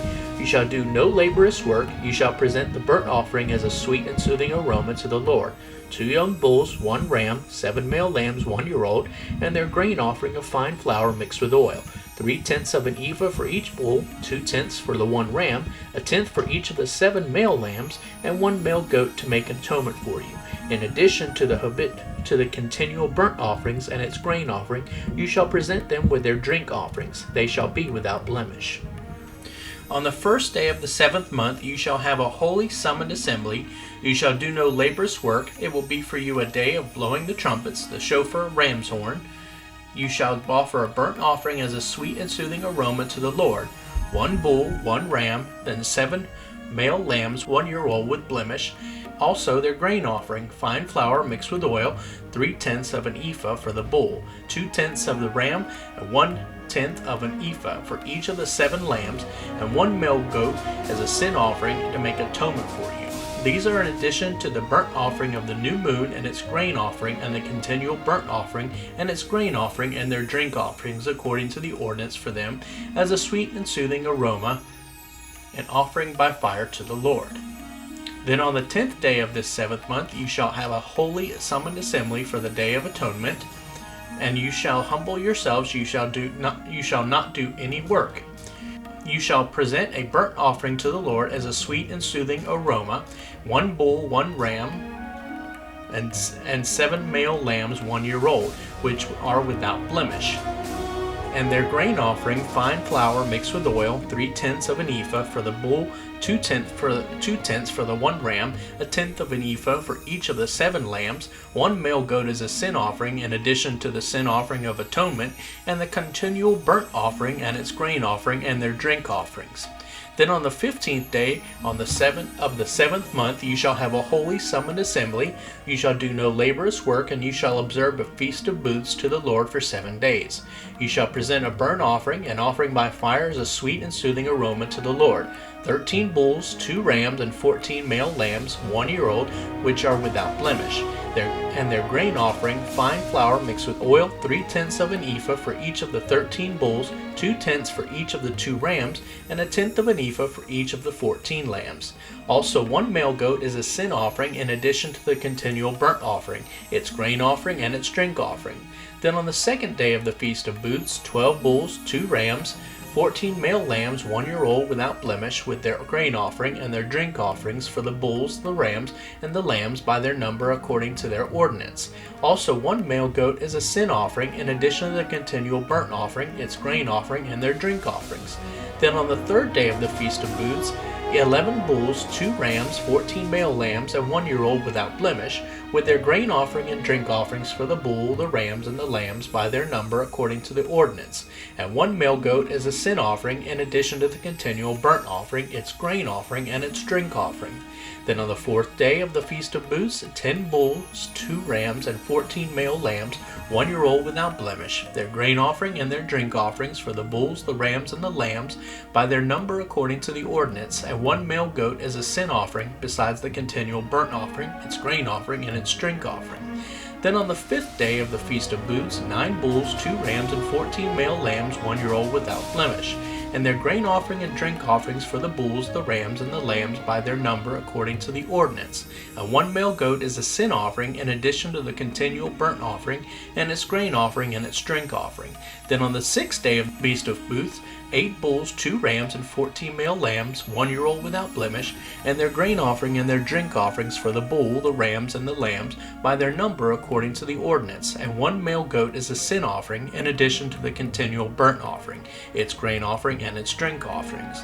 Then on the 7th day of the Feast of Booths, 7 bulls, 2 rams, the 14 male lambs, 1-year-old without blemish, and their grain offering and their drink offerings for the bulls, the rams, and the lambs by their number according to their ordinance, and 1 male goat is a sin offering in addition to the continual burnt offering, and its grain offering, and its drink offering. On the 8th day you shall have a solemn assembly to mark the end of the feast. You shall do no laborious work. You shall present a burnt offering by an offering by fire as a sweet and soothing aroma to the Lord. 1 bull, 1 ram, 7 male lambs, 1-year-old without blemish, the grain offering and the drink offerings for the bull, the ram, and the lambs by their number according to the ordinance, and 1 male goat as a sin offering in addition to the continual burnt offering and its grain offering and its drink offering. You shall present these to the Lord at your appointed times, in addition to the offerings you have vowed, and your freewill offerings as your burnt offerings, grain offerings, drink offerings, and as your peace offerings. So Moses spoke to the Israelites in accordance with everything that the Lord had commanded him. Then Moses spoke to the leaders of the tribes of the Israelites, saying, This is the thing which the Lord has commanded. If a man makes a vow to the Lord, or swears an oath to bind himself with a pledge of abstinence, he shall not break, violate, profane his word. He shall do according to all that proceeds out of his mouth. Also, if a woman makes a vow to the Lord and binds herself by a pledge of abstinence while living in her father's house in her youth, and her father hears her vow and her pledge by which she has bound herself, and he offers no objection, then all her vows shall stand, and every pledge by which she has bound herself shall stand. But if her father disapproves of her making her vow on the day that he hears about it, none of her vows or her pledges by which she has bound herself shall stand, and the Lord will forgive her because her father has disapproved of her making the vow. But if she marries while under her vows, or if she has bound herself by a rash statement, and her husband hears of it and says nothing about it on the day he hears it, then her vow shall stand, and her pledge by which she bound herself shall stand. But if her husband disapproves of her making her vow or pledge on the day that he hears of it, then he shall annul her vow which she is under, and the rash statement of her lips by which she bound herself, and the Lord will forgive her. But the vow of a widow, or of a divorced man, or of a divorced woman, everything by which she has bound herself shall stand against her. However, if she vowed in her husband's house, or bound herself by a pledge with an oath, and her husband heard it, but said nothing to her, and did not disapprove of her making the vow, then all her vows and every pledge by which she bound herself shall stand. But if her husband absolutely annuls them on the day he heard them, then whatever proceeds from her lips concerning her vows or concerning her pledge shall not stand. Her husband has annulled them, and the Lord will forgive her. Every vow and every binding oath to humble herself, her husband may confirm it, or her husband may annul it. But if her husband says nothing to her concerning the matter from day to day, then he confirms all her vows or all her pledges which are on her. He has confirmed them because he said nothing to her on the day he heard them. But if he indeed nullifies them after he hears them, then he shall be responsible for and bear her guilt for breaking her promise. These are the statutes which the Lord commanded Moses between a man and his wife, and between a father and his daughter, while she is a youth in her father's house. The Lord spoke to Moses, saying, Take vengeance for the Israelites on the Midianites. Afterward you will be gathered to your people in death. Moses spoke to the people, saying, "Arm men from among you for war, so that they may go against Midian to execute the Lord's vengeance on Midian for seducing Israel to participate in idolatry.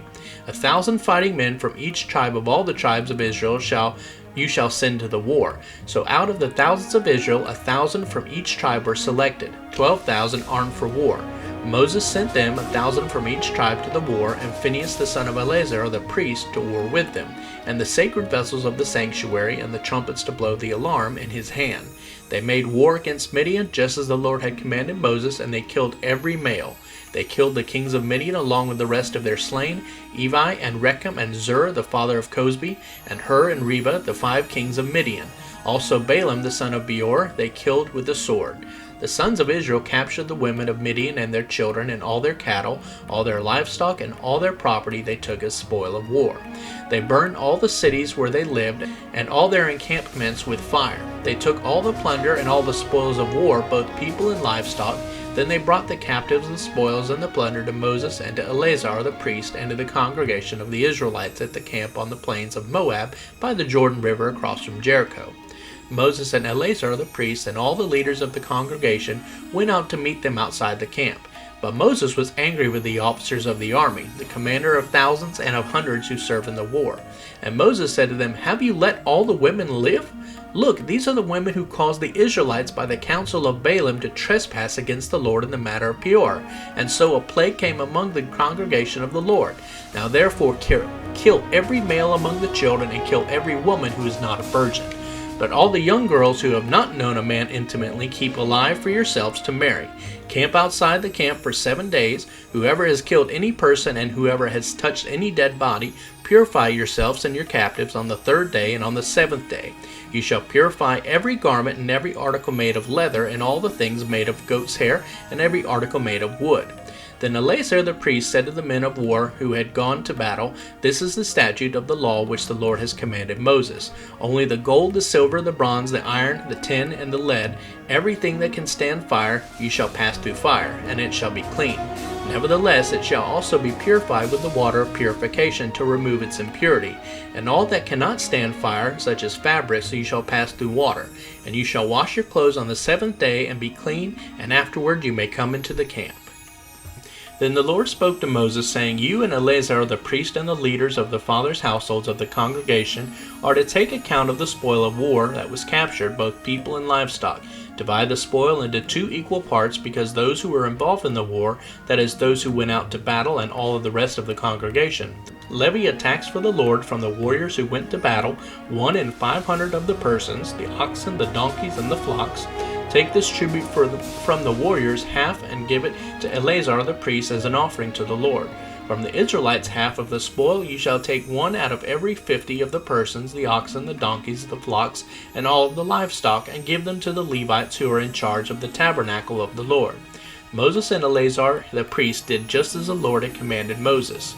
The plunder that remained from the spoil of war which the warriors had taken was 675,000 sheep and 72,000 cattle, and 61,000 donkeys, and 32,000 persons in all, the Midianite women who were virgins.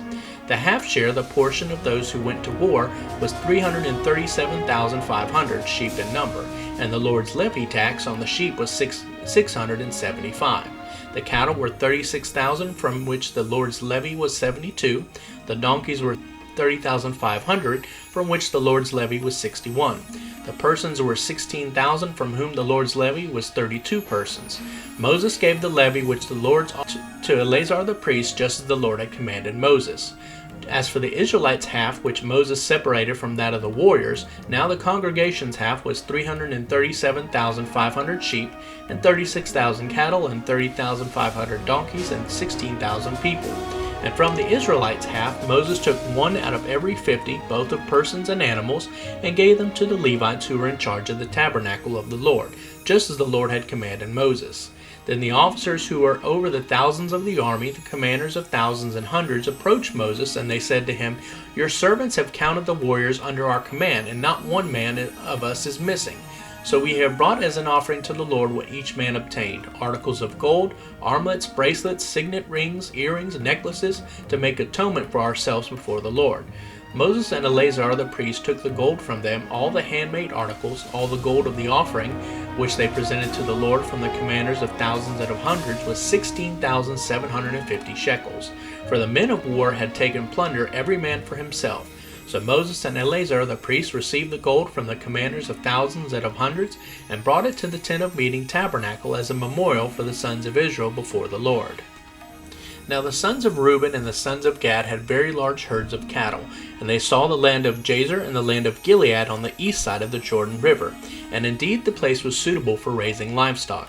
So the sons of Gad and of Reuben came and spoke to Moses and the Eleazar the priest and the leaders of the congregation, saying, The country around Ataroth, Dibon, Jazer, Nimrah, Heshbon, Eleha, Saddam, Nebo, and Beon, the land which the Lord conquered before the congregation of Israel, is a land suitable for livestock, and your servants have very large herds of livestock.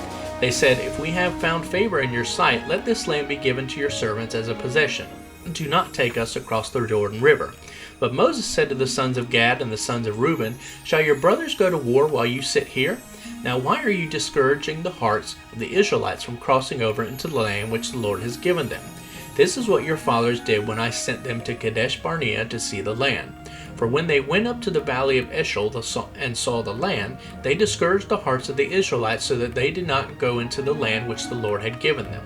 And the Lord's anger was kindled on that day, and he swore an oath, saying, None of the men who came up from Egypt from 20 years old and upward shall see the land which I promised to Abraham, to Isaac, and to Jacob, because they have not followed me completely, except Caleb the son of Jephunneh the Kenizzite, and Joshua the son of Nun, for they have followed the Lord completely.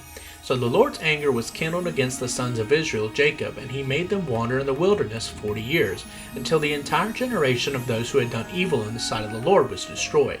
Now look, you, the tribes of Reuben and Gad, have risen up in your father's place, a brood of sinful men, to add still more to the fierce anger of the Lord against Israel. For if you turn back from following him completely, he will once again leave them in the wilderness, and you will destroy all these people. But the people of Reuben and Gad approached Moses and said, We will build sheepfolds here for our flocks and walled cities for our children, but we will be armed and ready to go to war before the other tribes of the Israelites, until we have brought them into their place, while our children live in the fortified cities because of the inhabitants of the land. We will not return to our homes until every one of the other sons of Israel has taken possession of its inheritance. For we will not inherit with them on the west side of the Jordan and beyond, because our inheritance has come to us on this side of the Jordan River toward the east. Moses replied, If you will do as you say, if you will arm yourselves before the Lord for war, and every armed man of yours will cross the Jordan before the Lord until he has driven out his enemies before him, and the land west of the Jordan is subdued before the Lord, then afterward you shall return and be blameless in this matter before the Lord and before Israel. And this land east of the Jordan shall be yours as a possession before the Lord. But if you do not do this, behold, you will have sinned against the Lord, and be sure that your sin will find you out. Build yourselves cities for your children and folds of your sheep, and do that which you have spoken. Then the descendants of Gad and of Reuben said to Moses, Your servants will do just as my Lord commands. Our children, our wives, our livestock, and all our cattle shall be there in the cities of Gilead. But your servants will cross over, every man armed for war before the Lord to the battle, just as my Lord says. So Moses gave command concerning them to Eleazar the priest and to Joshua the son of Nun, and to the leaders of the fathers' households of the tribes of the Israelites. Moses said to them, If the sons of Gad and the sons of Reuben will cross over the Jordan with you, every man armed for battle before the Lord, and the land is subdued before you, then you shall give them to the land of Gilead east of the Jordan River as a possession. But if they will not cross over with you armed, they shall have possessions among you in the land of Canaan, and surrender their right to their land east of the Jordan River. The sons of Gad and the sons of Reuben answered, As the Lord has said to your servants, so we will do. We will cross over armed before the Lord into the land of Canaan, so that the possession of our inheritance on the east side of the Jordan may be ours. So Moses gave to them the sons of Gad and the sons of Reuben, and to the half-tribe of Manasseh, the son of Joseph, the kingdom of Sihon, the kingdom of the Amorites, and the kingdom of Og, the kingdom of Bashan, the land with its cities and territories, the cities of the surrounding land. The sons of Gad built Dibon, Eroth, Horah, Atroth-Shopin, Jazer, Jogbehah, Beth-nimrah, and Beth-horon, fortified walled cities and sheepfolds for sheep. The sons of Reuben built Heshbon, Eleha, Kiriathim, Nebo, and Baal-Meon, their names being changed, and Sibmah. And they gave other names to the cities which they built. The sons of Mechir, the son of Manasseh, went to Gilead and took it, and drove out the Amorites who were in it. So Moses gave Gilead to the tribe of Mechir, the son of Manasseh, and they settled in it. The sons of Jair, the son of Manasseh, went and took its towns, tent villages, and called them Havoth-Jair. Nobab went and took Kenath and its villages, and called it Nobah after his own name. These are the stages of the journeys of the Israelites by which they came out of the land of Egypt by their tribal armies, under the leadership of Moses and Aaron. Moses recorded their points of departure as the Lord commanded, stage by stage, and these are their journeys according to their points of departure. They set out from Ramses on the 15th day of the first month. On the day after the Passover, the Israelites moved out triumphantly in the sight of all the Egyptians, while the Egyptians were bearing all their firstborn whom the Lord had struck down among them. Upon their gods the Lord also executed judgment. Then the Israelites moved out from Ramses, where they all had joined together, and camped at Succoth. They moved out from Succoth and camped in Etham, which is on the edge of the... They moved out Etham and back to Pi-Harathoth, east of Baal-Hephon, and they camped Migdol. They moved out from Pi-Hahiroth and passed through the midst of the Red Sea into the wilderness. And they went 3 days' journey into the wilderness of Etham and camped at Marah. They moved out from Marah and came to Elim. In Elim there were 12 springs of water and 70 palm trees, and they camped there. They moved out from Elim and camped by the Red Sea, the Sea of Reeds. They moved out from the Red Sea and camped in the wilderness of Sin. They moved out from the wilderness of Sin and camped at Dopka. They moved out from Dopka and camped at Elish. They moved out from Elish and camped at Rephidim. Now it was there that the people had no water to drink. They moved out from Rephidim and camped in the wilderness of Sinai, where they remained for about a year. They moved out from the wilderness of Sinai and camped at Kibroth-Hattaavah. They moved out from Kibroth-Hattaavah and camped at Hezroth. They moved out from Hezroth and camped at Rithmar near Kadesh, the place from which the 12 spies were sent to spy out the land of Canaan. They moved out from Rithmah and camped at Rimmon Perez. They moved out from Rimmon Perez and camped at Libnah. They moved out from Libnah and camped at Risa. They moved out from Risa and camped at Kelalatha. They moved out from Kelalatha and camped at Mount Sheper. They moved out from Mount Sheper and camped at Haradah. They moved out from Haradah and camped at Mecheleth. They moved out from Mecheleth and camped at Tahath. They moved out from Tahath and camped at Terah. They moved out from Terah and camped at Mithkah. They moved out from Mithkah and camped at Hashmonah. They moved out from Hashmonah and camped at Moshereth. They moved out from Moshereth and camped at Beni-Jakin. They moved out from Beni-Jakin and camped at Hor-Haggidgad. They moved out from Hor-Haggidgad and camped at Jothbatha. They moved out from Jothbatha and camped at Ebronah.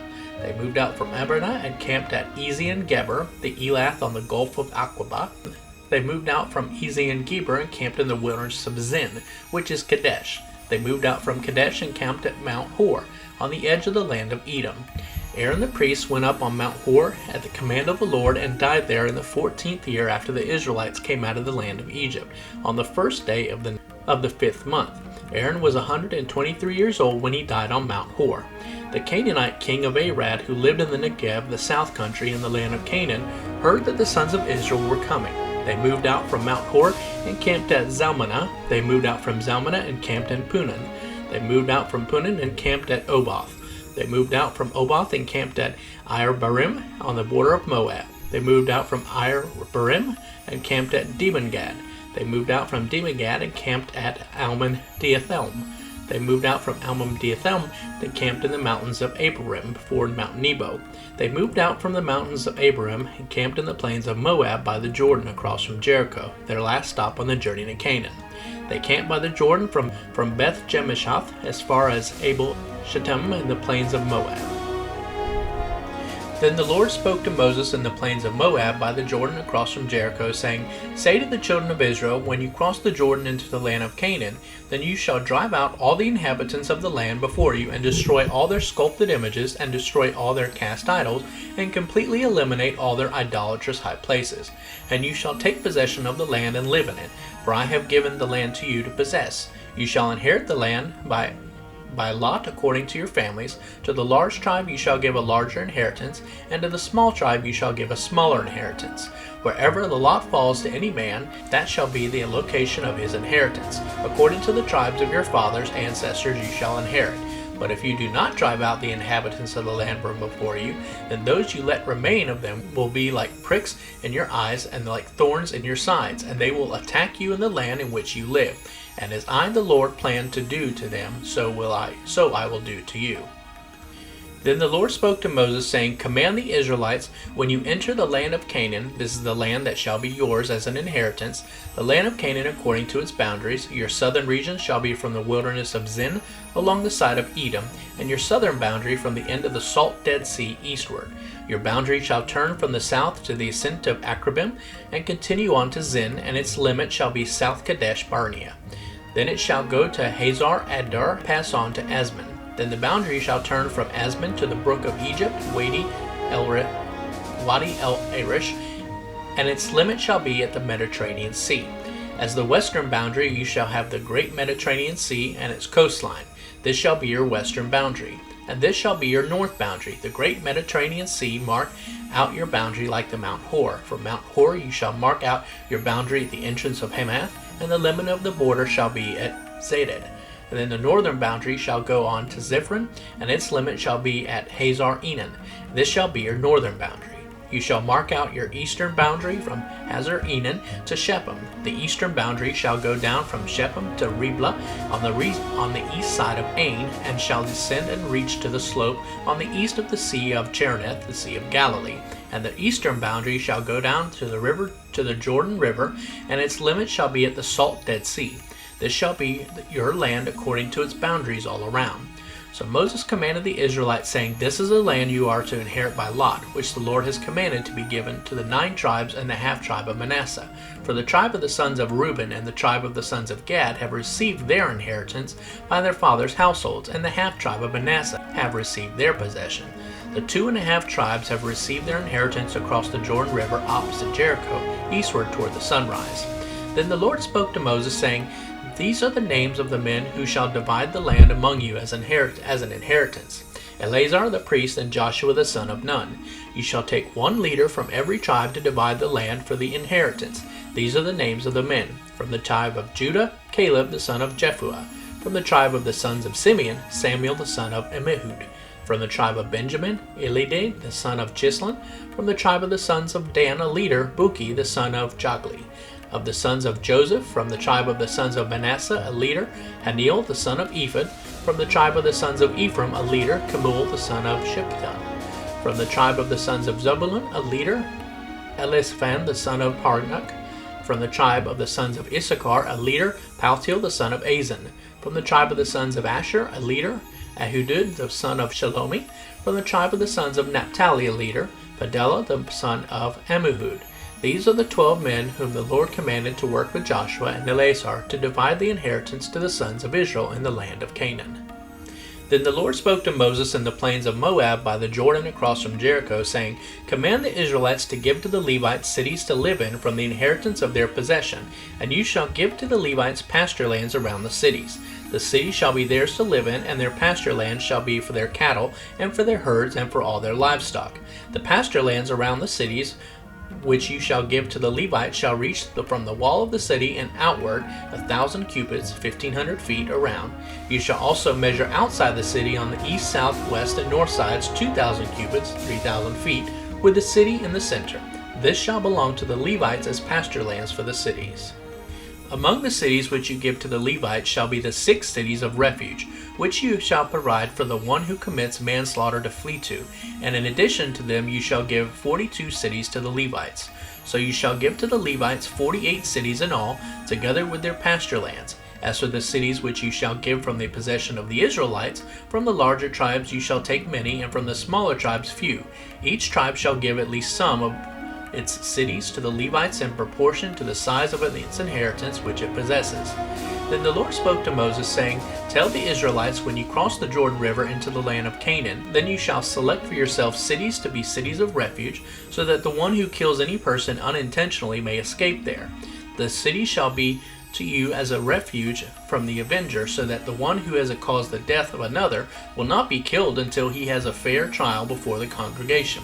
The cities which you are to provide shall be your 6 cities of refuge. You shall provide 3 cities on this east side of the Jordan River, and 3 more cities in the land of Canaan.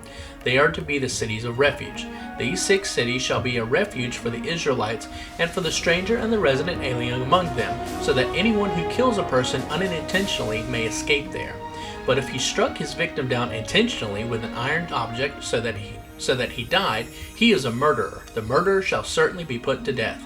If he struck his victim down intentionally with a stone in hand, which may cause a person to die, and he died, he is a murderer.